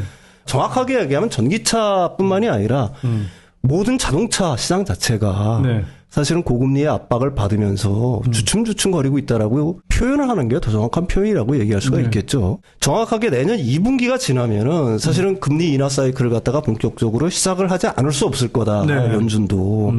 그렇게 된다면 유럽은 따라갈 거고요. 우리나라 역시 마찬가지일 거고요. 네. 그렇게 되면은 기존에 이제 좀 주춤했던 특히 뭐 내구재 소비 같은 것들이 다시 살아날 가능성이 있다라고 보는 거고요. 네. 특히 올해 같은 경우에는 미국에게는 이제 금리 영향도 있지만은 사실은 뭐 저보다 더 잘 알겠지만은 뭐 일부에서는 그런 분석도 하더라고요. 전기차에 대한 어떤 보조금 주는 게 이제는 판매 시점에 내년부터는 주잖아요. 네. 그 즉시 주는 거니까. 미국 IRA 제재 때. 네. 그래서 그걸 기다리는 그래서 일종의 이제 전기차 수요들이 약간 내년을 이견되는 측면들도 있다 이렇게 보는 거라고 보는 분들도 있더라고요. 네. 네. 저는 뭐 그 의견이 충분히 일리가 있다라고 생각을 하고 네. 그 시장금리 인하 사이클과 이런 어떤 여러 가지 제한 조건들이 플러스가 된다라고 하게 되면은 그동안 눌려있던 소비들이 일종의 이제 펜트업 소비라고 하죠. 네네. 일시에 폭발할 수 있는 가능성도 있다. 그게 뭐 내년 전체적으로 일부에서는 굉장히 어떤 경기 둔화를 갖다가 예고를 하고 있지만 네. 사실 그런 전망을 하는 거는 내년에 2분기 이후에 미국 경제의 경기 침체를 갖다가 계속 주장하는 이코노미스트들이 굉장히 많잖아요. 대부분의 사실 이코노미스트들이 사실은 그렇습니다. 네. 뭐 그럴 위험은 저는 있다라고 보는 거죠. 그렇지만 연준도 많이 똑똑해졌다는 점을 생각을 한다고 하면은 사실은 과거와 같은 실수를 반복하지는 않을 거라고 저는 생각을 해요. 개인적으로. 이게 네. 굉장히 어떻게 보면 낙관적이고 긍정적인 시나리오라고 뭐 여러분들이 생각할 수 있을지 모르지만은 충분히 연준 내에 그 훌륭하신 분들이 그런 어떤 리스크를 갖다 충분히 고려하고 있을 거라고 보는 거고요. 불과 2008년에 금융위기를 겪었었잖아요. 그러니까 따라서 연준의 지금 포진해 있는 인사들이 과거의 경험을 되살린다라고 하게 되면은 선행적인 어떤 행동들이 충분히 그 앞서서 이루어질 거라고 보는 거고요. 네. 이 전기차 전환을 잘하는 업체, 네. 대응을 잘 못하는 업체, 네네. 어느 쪽이 살아남을까요? 아, 그건 분명한 사실이죠. 얼마 전에 언급을 하셨던 것 같은데 네. 미국 얼마나 답답했으면은 미국 에너지부에서 네. 뭐 공식 성명은 아니지만 전기차 시장의 오해 네. 그거에 대한 뭐 네 가지를 이렇게 짚은 그걸 갖다가 보도하지 않았습니까? 게시를 네. 했잖아요, 글이. 그거 다시 한번 설명해 주시죠. 예. 좀 네 가지예요. 첫 네. 번째, 전기차 뭐 그 성장이 둔화되고 있다. 근데 그렇지 않다 전혀. 그 다음에 전기차가 비싸다. 그렇지 않다. 지금 전기차 배터리 뭐 기능의 향상, 배터리 가격의 하락 뭐 등등의 영향으로 뭐 전기차 가격이 결코 내연기관차에 대해서 뭐 비싸지 않다. 그 다음에 충전소가 부족하다. 충분히 그렇지 않다. 특히 미국 같은 경우에는 사실 아파트라든지 이런 공동주택보다는 개인주택들이 많잖아요. 우리가 흔히 얘기하는 집밥 다 먹이고 있는 거고 바이든 행정부는 50만 개 정도 고속도로 라인을 따라서 네. 도로 라인을 따라서 50만 개의 충전소를 갖다 건설할 계획이다. 그 다음에 일반 소비자들이 뭐 그 전기차에 대한 관심이 뭐 굉장히 허약해지고 있다. 그렇지 않다. 전혀 그렇지 않다. 그래 JD 파워의 그 조사를 갖다 인용을 해서 오히려 21년보다 현재 전기차에 대한 소비자들의 관심이 점점 더 높아지고 있다. 미국의 에너지부에서 공식적으로 전기차 성장의 궤도에는 전혀 이상이 없다. 네, 네. 그런 식으로까지 그 글을 실었고요. 네. 또 하나는 제가 이제 주목하고 있는 거는 사실은 UAW라고 있다. 전미 자동차 노조. 네네. 우리나라 신문에는 머니투데이인가에 딱 하나 나왔더라고요. 그러니까 전미 자동차 노조가 잠정 합의안을 갖다가 일단 발표를 하지 않았습니까? 잠정 네. 합의안의 내용이 뭐냐면은 전기차전을 빨리 서둘러라. 투자 더 늘려라. 이게 포드, GM, 스텔란티스랑 잠정 합의한 내용입니다. 그러니까 전기차 투자를 더 늘려달라 이렇게. 예, 그렇죠. 오히려 더 늘려라. 전미 자동차 노조가 요구한 거는 어떻게 보기에는 미국 기업들, 가령 뭐 GM도 약간 좀 1년 늦췄고, 포드 아까 말씀드렸듯이 좀 느리고, 스텔란티스. 근데 잠정 합의안을 놓고 보게 되면 더 투자를 해라. 머니투데이를 갖다가 기사를 한번 살펴보십시오. 그 잠정 합의안 내용에 오히려 사측에 요구한 내용이 뭐냐면은 전기차에 대한 투자를 더 늘리고, 전기차 전환에 오히려 더 빠른 가속을 해라. 이게 잠정 합의안에, 노사간의 합의안에 들어있는 내용입니다.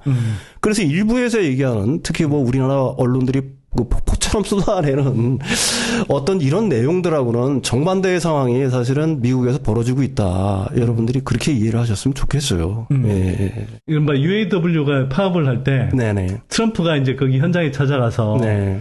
그 바이든 행정부의 이 미친 네. 올 일렉트릭 네. 정책, 네. 그러니까 모든 차를 전기화하는 이 네. 정책이 정식 나간 정책이고 네. 자기가 이제 뭐 대통령 되면 뭐 전면적으로 다 폐기하겠다는 식으로. 네. 그러면서 IRA도 뒤집을 것처럼 뭐 그렇게 이제 이야기를 해서 네. 국내 언론들부터 해서 트럼프 리스크다. 뭐 트럼프가 되면은 네. 전기차 정책 엄청 후퇴할 거다. 뭐 IRA 폐지할 거다. 막 이런 식의 이야기를 막 쏟아냈단 말이에요. 네네. 네. 뭐 잘 알고 계시겠지만. 네. 어떻게 생각하세요? 트럼프가 되면 달라지는 건가요? 트럼프는 바이든보다 더 포퓰리스트입니다. 사실 IRA법이 만들어진 그 이유, 제가 선대인 그 TV에 나와서 한번 설명을 드렸지만, 미중 간의 전략적 경쟁 차원에서 나온 거예요. 그렇죠. 그걸 후퇴하게 된다라고 하게 되면은 미국 국민의 정서에 정확하게 네. 반하는 거고요. 네. 특히 제가 그 방송에서 그런 얘기를 썼지만, 참 처음부터 안 주면 괜찮아요. 어떤 사람한테.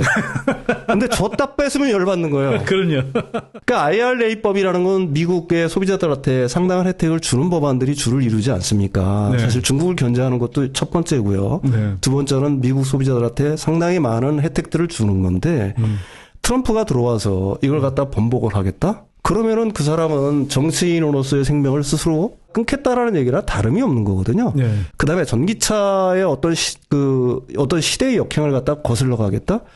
잘 알다시피 뭐든지 한 10%가 진행이 되면은 그걸 티핑 포인트로 다시 되돌릴 수가 없어요. 불가역적이라는 말을 우리가 많이 하지 않습니까? 이미 한 번 진행된 건데 그 진행 과정이 한 10%를 넘어갔어요. 그러면 그거는 다시 과거로 돌아갈 수가 없습니다. 이미 시작된 역사의 흐름, 시대의 흐름이기 때문에 그 시대의 흐름을 거슬린다? 과연 그 트럼프 같은 대중 정치인이 그걸 할 수 있을까라는 거는 제가 생각하기에는 의문인 상황이고요. 그 다음에 뭐 이 전기차의 어떤 시대적인 어떤 흐름, 이걸 갖다 거슬러 간다는 건 생각할 수가 없는 거고요. 정치인의 레토릭이라는 거는 뭐 분명하죠. 그건 뭐 레토릭에 불과한 거고.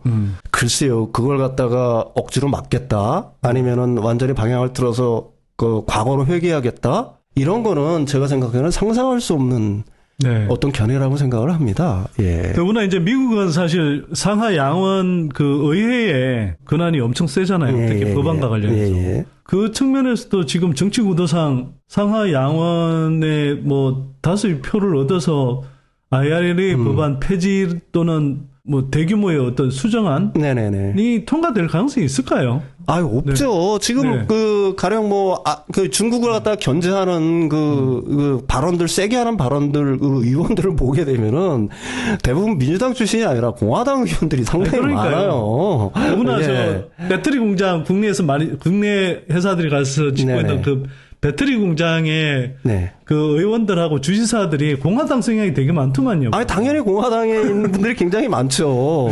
그 다음에 우리가 계속 그런 얘기를 하지 않습니까? 미중 전략 경쟁의 어떤 기초를 만든 거. 그게 결국은 뭐 미국의 그 보수주의자들이잖아요. 네오콘이라고 하면 보수주의자들이 만든 거고. 그 보수주의자를 뿌리를 하고 있는 것들이 결국은 공화당인 거니까 오히려 민주당보다는 오히려 그런 색채가 짙다라고 얘기할 수가 있는 거고요. 이게 이제 사실 어떤 특별한 나라를 갖다가 공격을 할 때는 사실은 그게 이제 여야의 구분이 사실은 없다라고 네. 봐야 되는 겁니다. 네. 이게 어떻게 보게 되면 가면 갈수록 제가 생각하기에는 상승 효과를 불러일으켜서 공화당이 조금 더 세게 치고 나가면 민주당이 더 세게 치고 나가고 뭐 이럴 가능성이 있지만 이거 똑같은 거예요. 트럼프가 관세를 갖다가 해서 관세 전쟁을 처음으로 시작을 하지 않았습니까? 네. 근데 이게 민주당 정부 들어와가지고 바이든 행정부 들어오고 나서 IRA법이라든지 가령 뭐 반도체 그 대중 수출을 갖다 전면 금지한다든지 하는 네. 오히려 더 에스컬레이팅 되는 측면이 사실은 있다라고 봐야 네. 되는 거거든요. 네. 이게 이미 시작된 어떤 전략적 경쟁, 그 다음에 중국을 갖다가 어떤 유일한 경쟁자로 본다는 어떤 전제 하에서 네. 트럼프가 대통령이 된대요. 그래서 과거로 그 회귀할 거냐?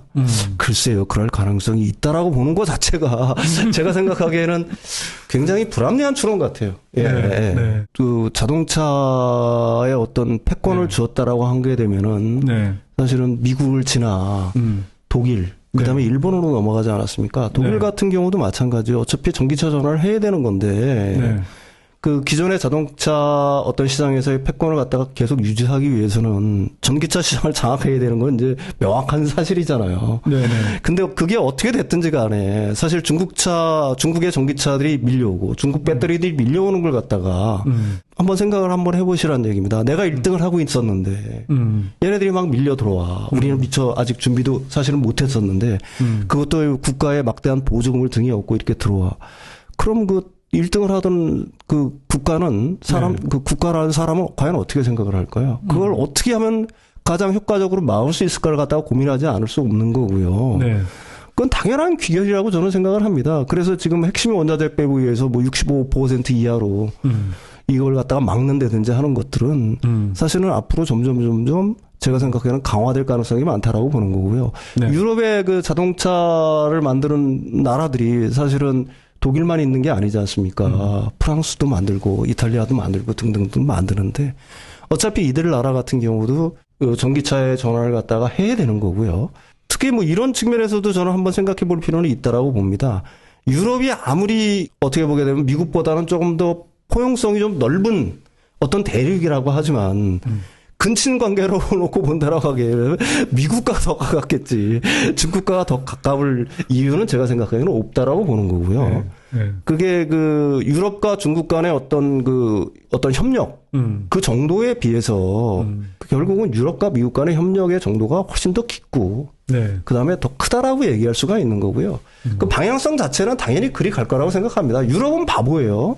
유럽 연합 자체의 어떤 이익을 위해서 분명히 행동을 할 거고 여기에 물밀듯이 밀려오는 중국산 전기차라든지 중국산 배터리에 대한 어떤 규제 네. 이런 거 갖다가 강화하지 않을 거다라고 보는 거는 단순히 어떤 뭐 싸다 뭐 이런 개념을 갖다가 그 유일한 장점으로 내세우면서 그걸 갖다가 굉장히 우리나라 언론들이 강조를 많이 하는데 입장을 바꿔놓고서 한번 생각을 해보시라는 얘기죠. 역지사지로 놓고 본다라고 하게 되면 내가 유럽이라고 생각한다면 그걸 그냥 보고만 있을 것인가 하는 거에 대한 제가 생각하기에는 앞으로 중국에 대한 견제는 점점점 강화되고 더 심화될 거라고 보는 게 합리적인 추론이 아닐까요? 언론을 보게 되면은 네. 트럼프 리스크라는 말을 굉장히 많이 써요. 네. 네. 네. 그래서 저는 그 부분에 대해서 과연 리스크일까라는 생각들을 굉장히 많이 합니다. 네. 사실 트럼프 일기일 때만 하더라도 트럼프가 처음에 그 대통령이 됐을 때만 해도 세계에는 굉장히 큰 걱정들이 많았죠. 네. 네.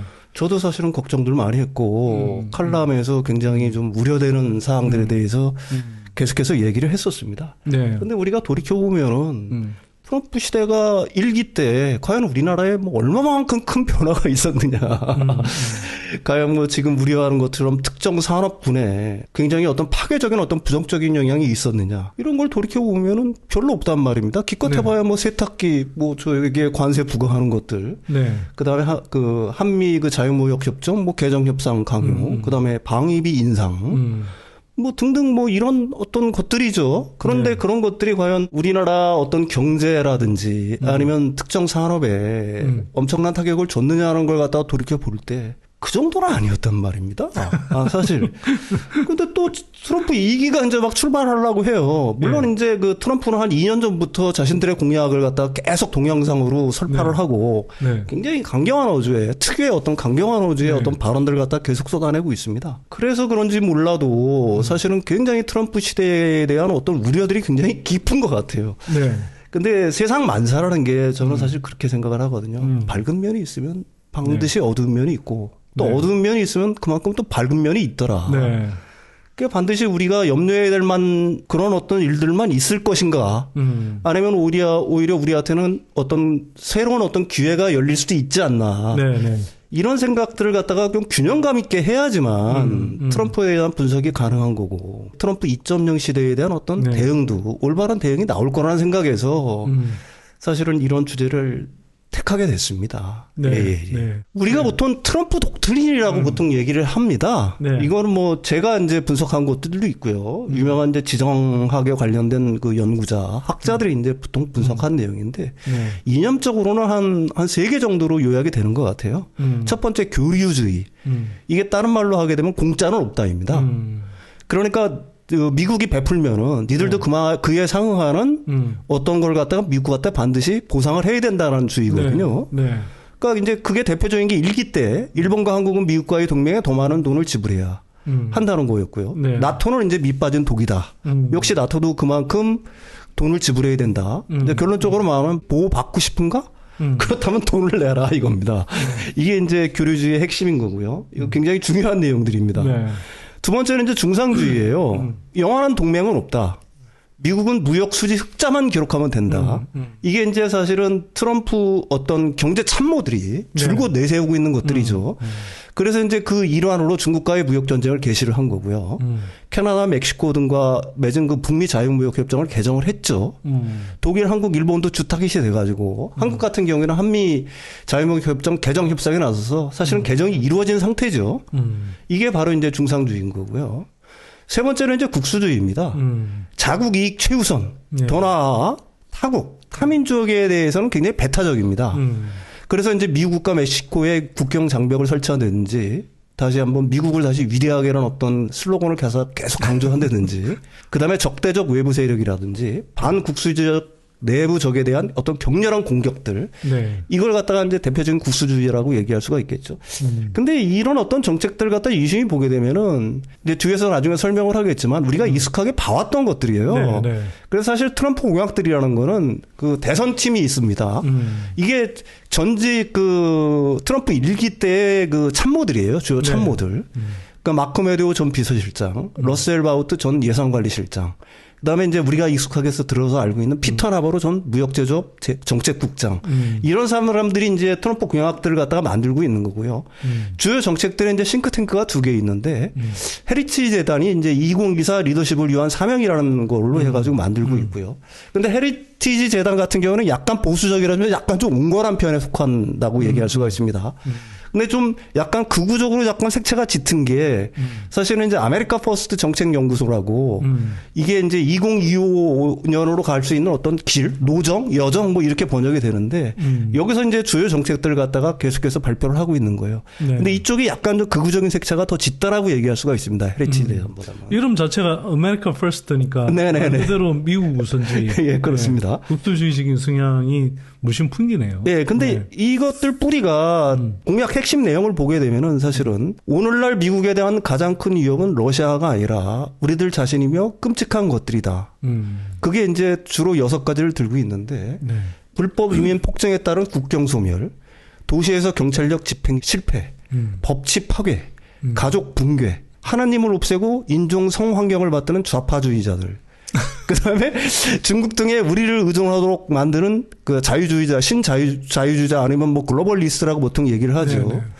보통 이걸 갖다가 6개를 갖다가 이것들과의 어떤 전쟁을 선포한다는 게 사실은 공약의 핵심 내용입니다. 지난 시간에 한번 나와서 얘기를 네네. 했을 거예요. 이 뿌리가 사실은 그 네오콘, 그러니까 신보수주의자라고 얘기할 수 있는데 여기에 그 행동 강령, 어떤 이념, 철학과 거의 뭐 100% 유사하다라고 얘기할 수가 있습니다. 이 사람들의 국제 정치관이라는 거는 강자와 자연권이 지배하는 정글로 봅니다. A라는 국가와 B라는 국가의 어떤 상호 교류, 네. 어떤 상호 존중, 뭐 이런 걸 갖다가 인정하는 게 아니에요. 그러니까 정글 같은 세계라고 일단은 그 국제 정치를 갖다가 규정을 하고 있는 거고요. 정의는 자신들의 이기적 목적 달성을 위한 수단인 거고, 인류에 기초한 인류 공영, 평화, 번영이라는 개념 자체는 없습니다. 근데 이 사람들의 특징적인 게 하나가 뭐냐면은 굉장히 가족 친화적이에요. 가족 친화적이고 자국민에 대한 어떤 애정, 인류 공영의 가치가 아니라 자국민만 어떻게 보게 되면 잘 먹고 잘 살면 된다라는 걸 갖다가 네오콘의 어떤 정치적인 이념이자 슬로건이라고 할 수가 있는데, 이게 지금 트럼프가 내세우는 것들이랑 거의 유사하다고 할 수가 있겠죠. 네. 사실 그 뿌리를 갖다가 정확하게 네오콘에 두고 있다라고 얘기할 수가 있습니다. 네. 사실은 우리가 그 트럼프 일기에서 우리가 민주당으로 넘어오면서 바이든 행정부가 들어오면서 사실은 미국이 어떤 국제 글로벌 어떤 경찰 역할, 네. 이것들을 갖다가 어떻게 보면 좀 확산시키지 않을까라는, 그러니까 그 이전처럼 트럼프 네네. 시대 이전처럼 확산시키지 않을까라는 어떤 그런 기대들이 있었는데, 사실 그 바이든 행정부 들어서 그런 기대는 사실은 좀 트럼프 해 때보다는 좀 겉으로 보기에는, 표면적으로 보기에는 좀 나아졌다라고는 하지만, 네. 사실은 근본적인 기조 자체는 사실은 트럼프 때와 그렇게 별다른 어떤 커다란 어떤 방향 전환을 갖다가 이뤄냈다라고는 얘기할 수는 사실은 없다라고 얘기할 수가 있는 거거든요. 그게 단적으로 보면 뭐 중동 문제에 관해서도 별로 존재감도 없고. 그렇죠. 중동에서도 네. 발을 뺀 거고요. 어떻게 보게 러시아 되면 우크라이나 전쟁에서도 사실 뭐 미국이 적극적으로 이렇게 뭔가를 뭐 정리하는 듯한 모습, 네네네. 이런 모습이 전혀 안 보이지 않아요? 바이든은 자신이 원하는 게 있을 거라고 저는 봅니다. 네. 그래서 그 사람 같은 경우는 외교통이잖아요. 네. 그래서 이제 글로벌 영향력의 어떤 확산, 그러니까 트럼프 이전 시대로 되돌리고 싶은 어떤, 어떻게 보게 되면 그 사람의 선호일 거예요. 그렇지만은 그걸 갖다가 막는 여러 가지 제약 조건들이 있단 말입니다. 네네. 국내의 어떤 정치적인 상황들이든지 미국민들의 어떤 대중적인 정서들, 이런 것들이 과거와는 많이 달라졌기 때문에 바이든은 자기가 원하는 바를 갖다가 100% 어떻게 보게 되면은 실행을 할 수가 없었다는 거죠. 이제 그런 것들이 가장 큰 주된 이유라고 보는 거고요. 트럼프 역시 자기가 할 수 있는 것, 자기가 원하는 걸 갖다 100% 할 수 있다고 믿는 거는 굉장히 어리석다는 얘기예요. 네. 어떤 정치인도 우리가 이제 공약이라고 보통 얘기를 할 때 나중에 빌공짜 공약이 되는 경우들이 굉장히 많지 않습니까? 그러니까 지정학을 연구하는 학자들 같은 경우에는 그걸 굉장히 중요시하게 생각을 합니다. 그래서 그 사람의 말과 행동, 뭐 이런 걸 갖다가 주안점으로 보고 있는 게 아니라 그 원하는 것을 막는 제약 조건들에 우리가 더 집중을 해야지 네. 세상이 앞으로 어떻게 바뀔 것이라는 어떤 합리적인 추론? 이게 더 가능하다라고 보는 거죠. 이게 네, 이제 네. 사실은 네. 그 석유 쟁탈전 같은 경우를 갖다가 보면 되는 거거든요. 그것도 사실은 우리가 100년 이상 지속이 되었던 거고요. 네. 그래서 그 석유 정탈전을 둘러싸고 오일을 둘러싼 전쟁들이 사실은 국가 간 전쟁, 불평한 동맹, 외교적 갈등을 갖다 초래한 거고요. 사실 현재 G2는 또 다른 귀중한 자원들을 놓고 그게 이제 첨단 기술이죠. 격돌 중입니다. 이 전쟁은 과거 사례로 봐서 쉽게 끝나지는 않을 거고요. 네. 우리들이 항상 그 쉽게 보면은 1등은 자신에게 도전하는 2등을 그냥 두고 보지 않습니다. 그리고 네오콘이 추구하는 가치는 이미 미국 사회 전반에 확산되어 있는 거고요. 네오콘이 지금 가장 그 자신들의 어떤 이념, 철학에 대한 어떤 가장 큰 어떤 도전자로 일단 중국을 갖다가 일단 뽑고 있는 거고요. 그래서 이제 미국 의회 같은 경우가 민주당, 공화당 다 떠나서 그 전략경쟁특별위원회에서 중국을 갖다 유일한 경쟁적으로 일단 규정을 한 상황이라고 얘기할 수가 있는 거죠. 네. 그래서 사실 트럼프 일기가 끝나서 그다음에 바이든 행정부가 들어오면서 미중 간의 관계에 어느 정도 해빙 물결이 돌아올 거라는 예측들이 상당히 많았지 않습니까? 그렇지만 지금 돌이켜보면 어때요? 미중 간의 갈등은 오히려 더 격화되고 있다. 뭐 이렇게 얘기할 수가 있는 거죠. 그럼 이게 트럼프로 넘어가면 어떻게 될까? 지금보다는 더하면 더해지 에스컬레이팅이 되면서 사실은 덜해지지는 않을 거라고 저는 뭐 개인적으로 생각을 합니다. 이게 이제 결론적으로 말하면 미국 패권에 대해서는 사실은 미국의 민주당, 공화당은 굉장히 일치 단계라는 양상을 보이는 거거든요. 네. 트럼프 공약 실천 강령을 보면 알 수가 있어요. 미국을 위협하는 세력과의 전쟁 선포인데 거기서 제일 중요한 게 제일 많이 얘기하는 게 사실 중국입니다. 그러니까 모든 주요 영역에서 중국에 대한 미국 의존도를 종결시키겠다라고 얘기를 하는 거예요. 그러니까 중국에 대한 무역 최애국 대우를 폐기하고요. 모든 중국 제품의 수입을 줄이는 4개년 계획을 도입해서 그거는 모든 중국 제품들입니다. 가령 지금 전자제품이라든지 철강이라든지 의약품이라든지 소비재까지 다 망라를 하는 겁니다. 그다음에 미국 기업이 중국에 대한 어떤 투자를 금지하는 거고, 그다음에 중국이 다른 나라로 우회 수출해 규제 단속을 흡하지 못하는 장치를 마련하는 거. 이거 사실 지금 바이든 행정부에서 어느 정도 하고 있는 거잖아요. 네. 이게 이제 그 2차 전지 분야에서 사실은 IRA법이라든지 네. 뭐 이런 거를 통해서 사실은 이걸 굉장히 강력하게 드라이브를 걸고 있는 건데 트럼프 역시 마찬가지라는 얘기입니다. 이런 비슷한 아니면 더 강화된 정책들을 갖다가 계속해서 쓰겠다는 얘기고요. 그러니까 연방정부 물품 계약 시 중국에 아웃소싱하는 기업을 갖다가 완전히 배제하겠다. 더 나아간 거죠. 그다음에 에너지, 기술, 통신, 농업, 천연자원, 의료장비, 기타 전략적 국가자산에 대한 중국 소유를 갖다가 완전히 제한하겠다. 조금씩 더 에스컬레이팅 된다고 생각을 하시면 됩니다. 중국에 대한 그러니까 어떤 규제들이. 트럼프의 과거 정책이 아니라 아니죠, 지금 이거는. 올해 이제 이 대선을 앞두고 트럼프의 공약 방향을 지금 이렇게 잡고 있다는 거죠. 예, 그렇습니다. 네. 어젠다 47이라고 계속해서 동영상을 통해서 자신의 공약들을 갖다가 계속 말을 하고 있는 거예요. 강조를 하고 있는 건데 거기에 속해 있는 내용들입니다. 쉽게 말하면 그냥 중국 박살내자인데. 예, 중국은 경제적으로. 그렇죠. 예, 근데 무슨 저런 식의 지금 공약을 내걸고 있는데 트럼프가 집권하면 한국 배터리가 위험해진다는 그런 터무니없는 주장은 왜 계속 나오는지 진짜 모르겠습니다.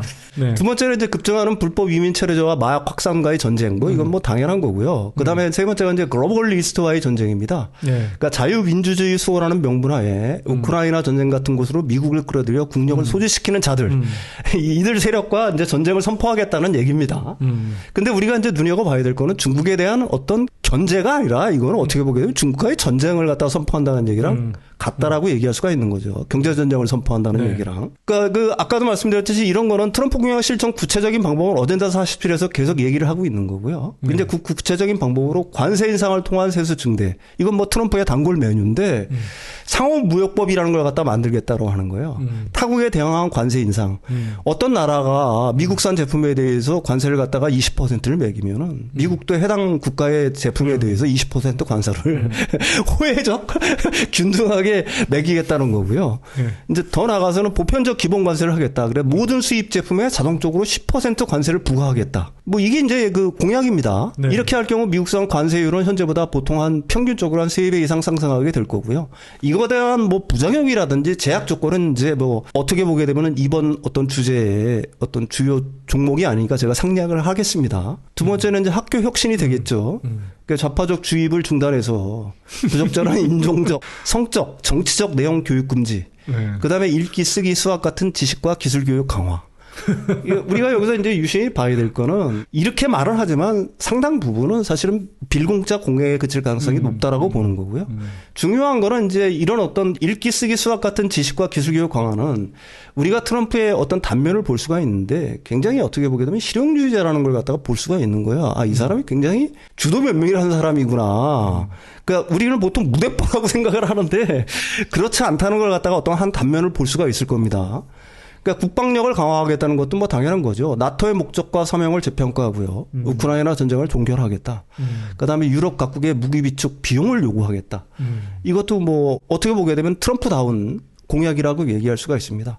그다음에 이제 제가 별 2개를 표현을 취해 놓은 게 사실은 이게 이제 우리나라 2차 전지라든지 전기차 부분에 어느 정도 영향을 미칠 수 있는 요소라고 봐요. 바이든 행정부가 추진해온 자동차 연비 규제 및 전기차의 의무 판매 비중을 없애겠다라는 거거든요. 근데 이걸 갖다가 이제 굉장히 부정적인 뉘앙스로 해석하는 분들이 굉장히 많은 것 같아요. 근데 우리가 이런 걸 갖다가 생각을 해볼 필요가 있습니다. 어떤 이벤트가 사실은 트리거 포인트라는 게 있지 않습니까? 네. 어느 정도의 어떤 시장 침투율이라든지 시장 점유율을 기록하게 되면은 거기서부터는 역진. 다시 말해서 뭐 일본말을 써서 그러죠. 빠꾸는 불가능하다.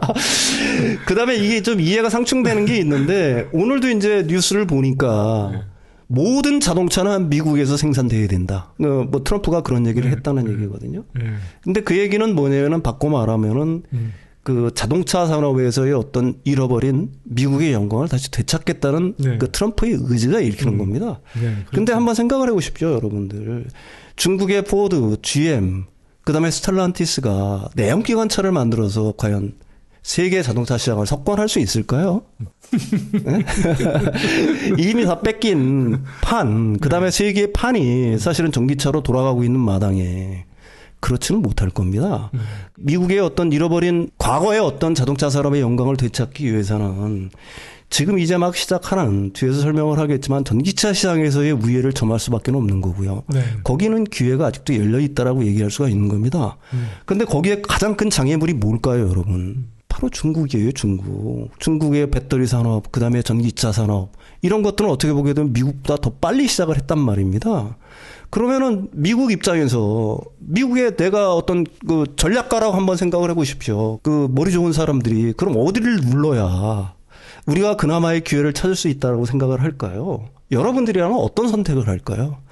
지금 미국의 힘이 이렇게 아직은 사실은 중국을 갖다 억누를 수 있는 힘이 있을 때 사실은 이때 사실은 쫓아오는, 그 다음에 그쪽에서 어떤 강점이 갖고 있는 분야를 갖다가 눌러놔야지만 미국한테 어떤 자동차 산업의 부흥이라는 새로운 기회가 열리는 건 당연한 거 아니겠습니까?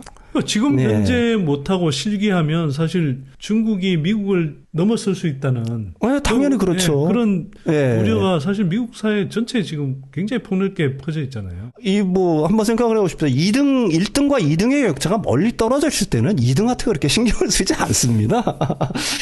근데 이제 사실은 1등이 2등에 대해서 가까이 쫓아와서 불안불안할 때 사실은 가진 방법을 동원하는 거거든요. 국가 간의 어떤 경쟁도 비슷한 맥락으로 이해를 해보시면 좋을 것 같고요. 그러니까요. 네. 한국 언론들이나 뭐 상당수 증권가 애널리스트들 보면은 사실 전략적으로 판단해 보면 큰 그림이 너무 분명한데 괜히 미국이 계속 한국을 견제하는 건가 하는 착각이 들 정도로 그런 식의 보도가 쏟아지니까 참 어이가 없습니다. 그러니까 우리가 이제 트럼프의 어떤 경제 정책, 우리가 알고 싶은 거는 사실 그쪽 부분이 사실은 제일 중요하다라고 얘기할 수가 있는데, 앞에서 설명했지만 주요 경제 참모 면면을 보면은 이 사람이 앞으로 어떤 경제 정책을 갖다가 주도적으로 하겠다는 걸 알 수가 있겠죠. 뭐 익숙했던 인물들입니다. 로버트 라이트하이저 전 무역대표 대표죠. 그러니까 이분이 월스트리트 저널에 그 1월 7일 날 기고한 글이 있어요. 네. 여기 이제 주요 핵심 내용이 뭐냐면, 실패한 자유무역 정책을 대중하게 강요하는 사람들은 자신의 오만함을 점검해야 할 필요가 있다.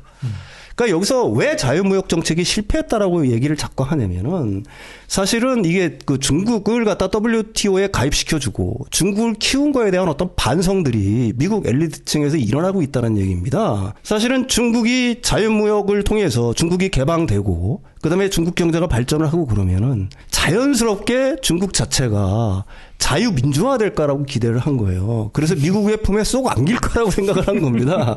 사실은 그래서 중국의 어떤 장벽들을 걷어내고 중국에 대한 WTO 가입이라든지 무역 최애국 대우들을 사실은 한 겁니다. 네.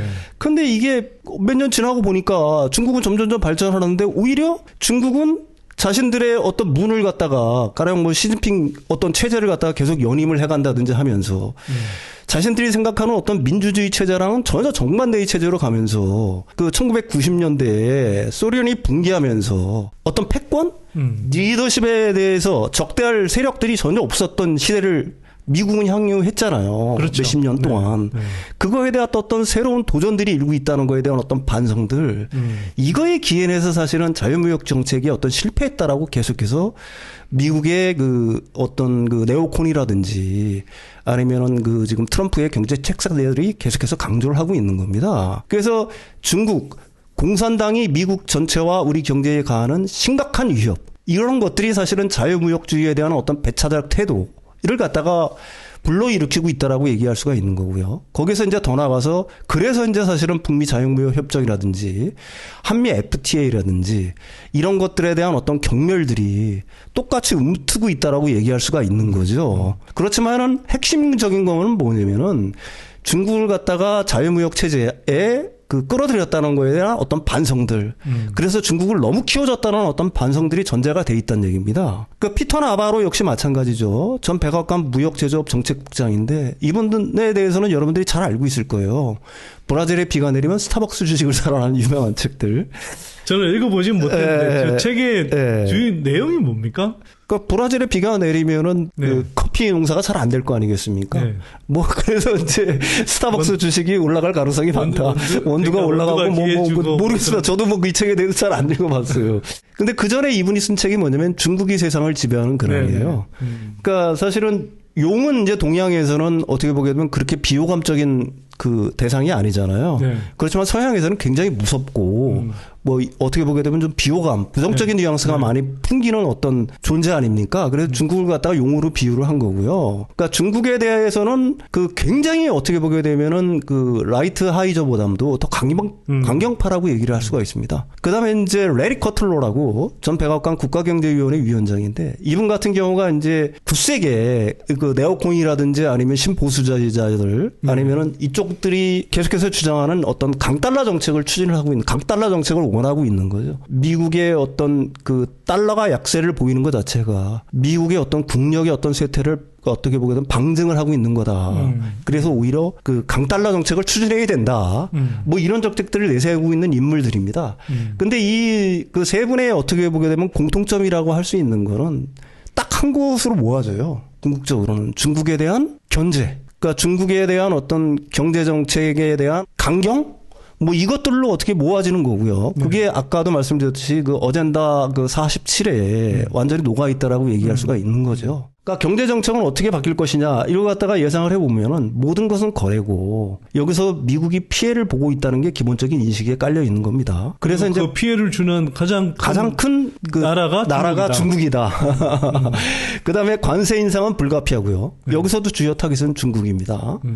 그다음에 이제 농축산업인지 건설업 불법 이민자 수백만 명을 갖다 추방한다. 그다음에 재정 적자 심화시킨다. 이거는 이제 불가피한 거겠죠. 왜 그러냐면 법인세를 갖다가 계속해서 인하한다고 계속해서 말을 하고 있는 거고요. 그런데 반면에 트럼프는 또 트럼프한 뉴딜 정책을 갖다가 굉장히 강력하게 밀고 있습니다. IRA법의 어떤 폐기를 갖다가 계속해서 얘기를 하고 있지만은 폐기는 굉장히 어려울 거예요. 이론적으로는 가능하지만. 그래서 그거를 갖다가 오히려 더 발전시키는 어떤 수정 보완 입법이 이루어질 가능성이 굉장히 높다라고 얘기를 하는 거고요. 인플레이션 감축법의 변화라고 얘기할 수가 있는 겁니다. 변화가 어떻게 되느냐에 따라서 사실은 미치는 영향이 있을 텐데. 그러면 일부에서 우려를 하고 있는 트럼프는 IRA를 갖다가 폐기하겠다고 선언을 일단 했어요. 근데 이걸 선언을 폐기하려고 그러면 세 가지 조건이 충족이 돼야지 가능합니다. 이게 세 가지 조건이 동시에 충족이 돼요. 첫 번째, 트럼프가 당선돼야 되겠죠. 그 다음에 상하원 모두 공화당이 장악을 해야 됩니다. 근데 공화당이 장악을 한다고 하더라도 상하원 모두를 갖다가 공화당이 장악을 한다고 하더라도 사실은 현재 시점에서 이 IRA법을 통해서 수많은 일자리가 창출되고 있는 게 현실 아닙니까? 트럼프는 대중 정치인이자 실용주의자입니다. 그러니까 폐기는 이론적으로는 가능하지만 현실적으로는 불가능할 거고요. 그래서 개정 또는 보완 입법의 가능성이 굉장히 높다라고 보는 거고요. 이게 왜 그러냐면은 K배터리 3사의 북미 진출 형태를 갖다가 볼 필요가 있어요. 이게 단독 진출도 있지만은 가령 LG 앨런 솔루션이 단독 진출하는 형태도 있지만 대부분은 조인트 벤처 형태거든요. 합작사업이거든요. 그러니까 우리나라 단독으로 진출해 있는 경우는 극히 드물고 그래서 LG 에너지 솔루션 같은 경우는 GM, 그다음에 스텔란티스, 혼다와 전부 다 JV 형태고요. SK의 온도 포드, 그다음에 SDI 같은 경우도 스텔란티스라든지 GM과 조인트 벤처 형식으로 전부 다 진출을 해 있는 상황이라는 얘기입니다. 그렇다고 하게 되면은 사실 한국 회사들이 미국에 단독으로 진출을 해 있어도 사실 트럼프 입장에서는 반길 내용인데 이게 미국 회사 아니면은 일본 회사도 물론 있습니다만 대부분의 미국 회사들과 합작 회사들이라는 얘기예요. 여기에 대해서 가령 자동차 산업의 어떤 부흥을 외치고 있는 트럼프 입장에서 여기에 대한 어떤 보조금을 갖다가 중단한다거나 아니면은 이런 것들 갖다가 강하게 드라이브를 걸 수 있을지 여러분들이 한번 생각을 해보시라는 얘기고요. 그다음에 K배터리 3사 투자 지역을 유심히 보십시오. 미시간, 애리조나, 오하이오, 테네시, 조지아, 켄터키 등인데 여기서 오하이오, 테네시, 조지아는 공화당 주지사가 현재도 있고요.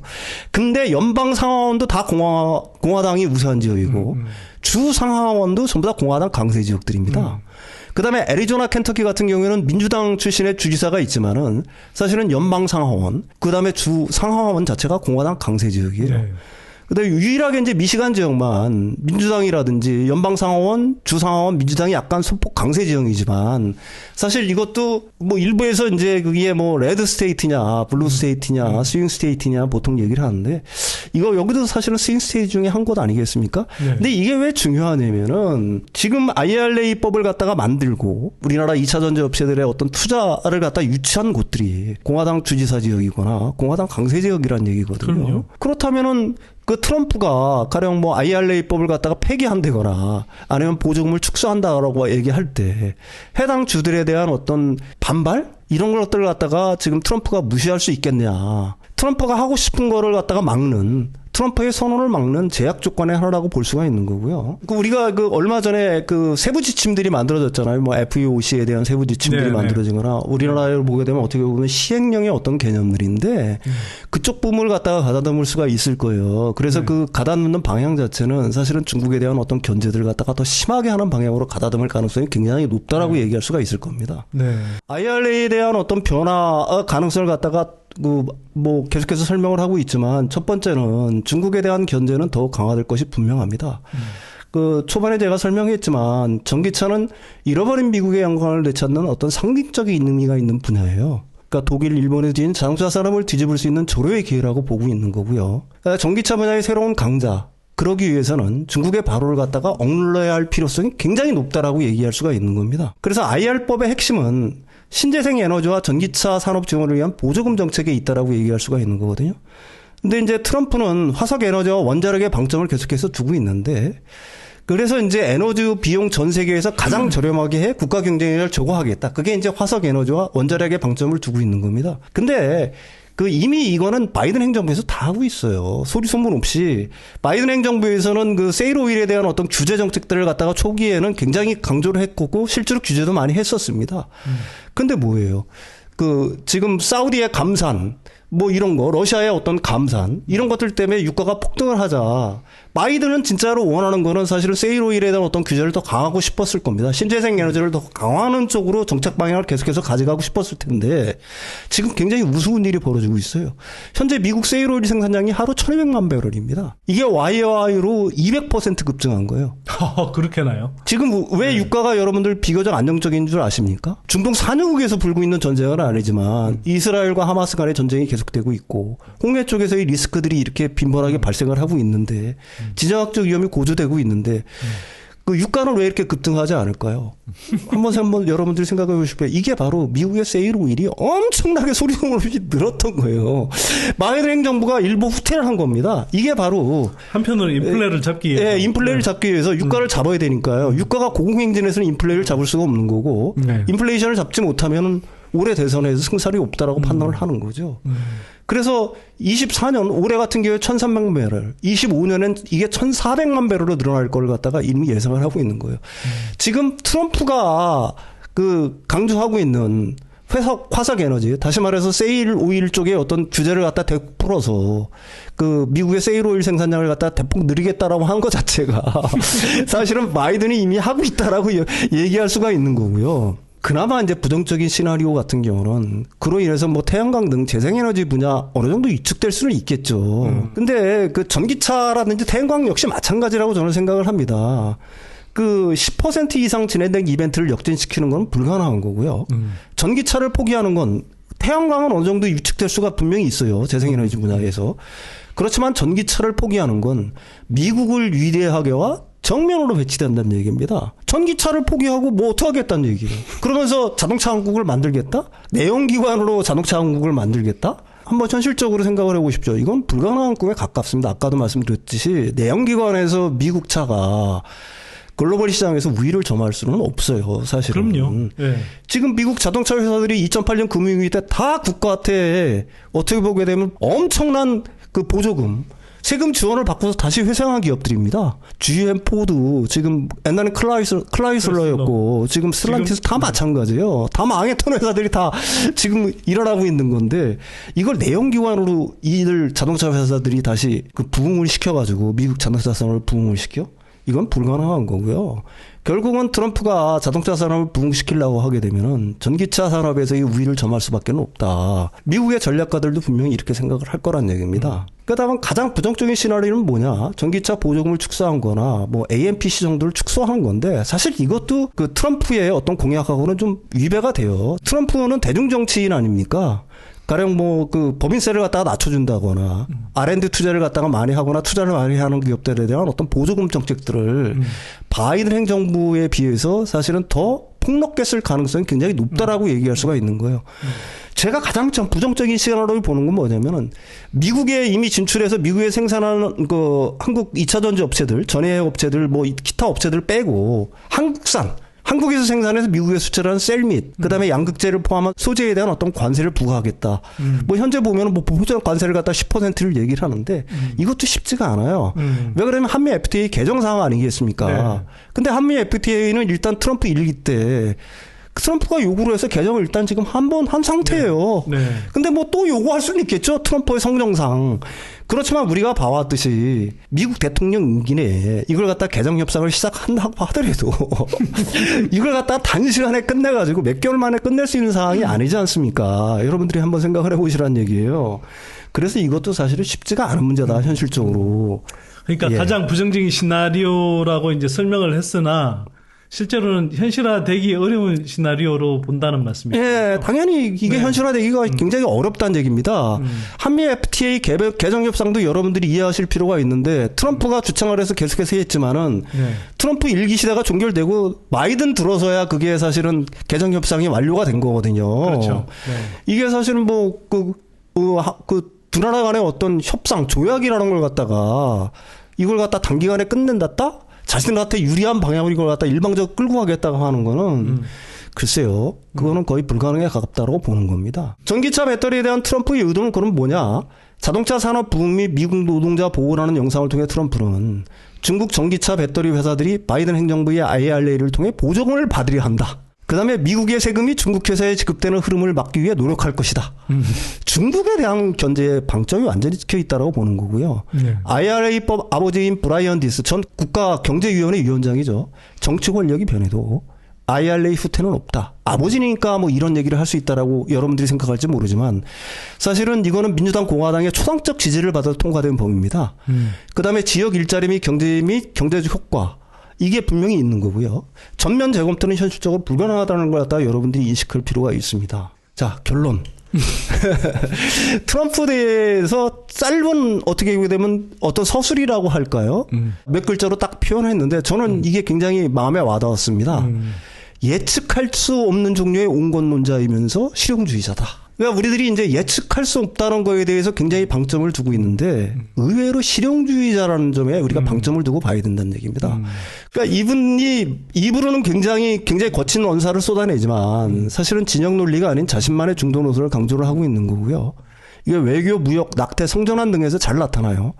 2019년 이란이 미국 드론을 격추했을 때 미사일 공격을 주장하는 참모진 의견을 갖다가 물리치고 낮은 수준의 대응을 했고요. 북한 김정일과의 직접 대화 시도했잖아요. 그때 존 볼튼은 전쟁을 하자고 했습니다. 그걸 누르고 직접 대화에 나선 거고요. 오바마 케어를 갖다가 굉장히 비판했지만 그 장점을 결합해서 자신만의 정책으로 만들었고요. 사실은 뭐 중국과의 관세 전쟁을 개시를 했고 이를 후임 바이든 정부가 계속 심화시킨 거고요.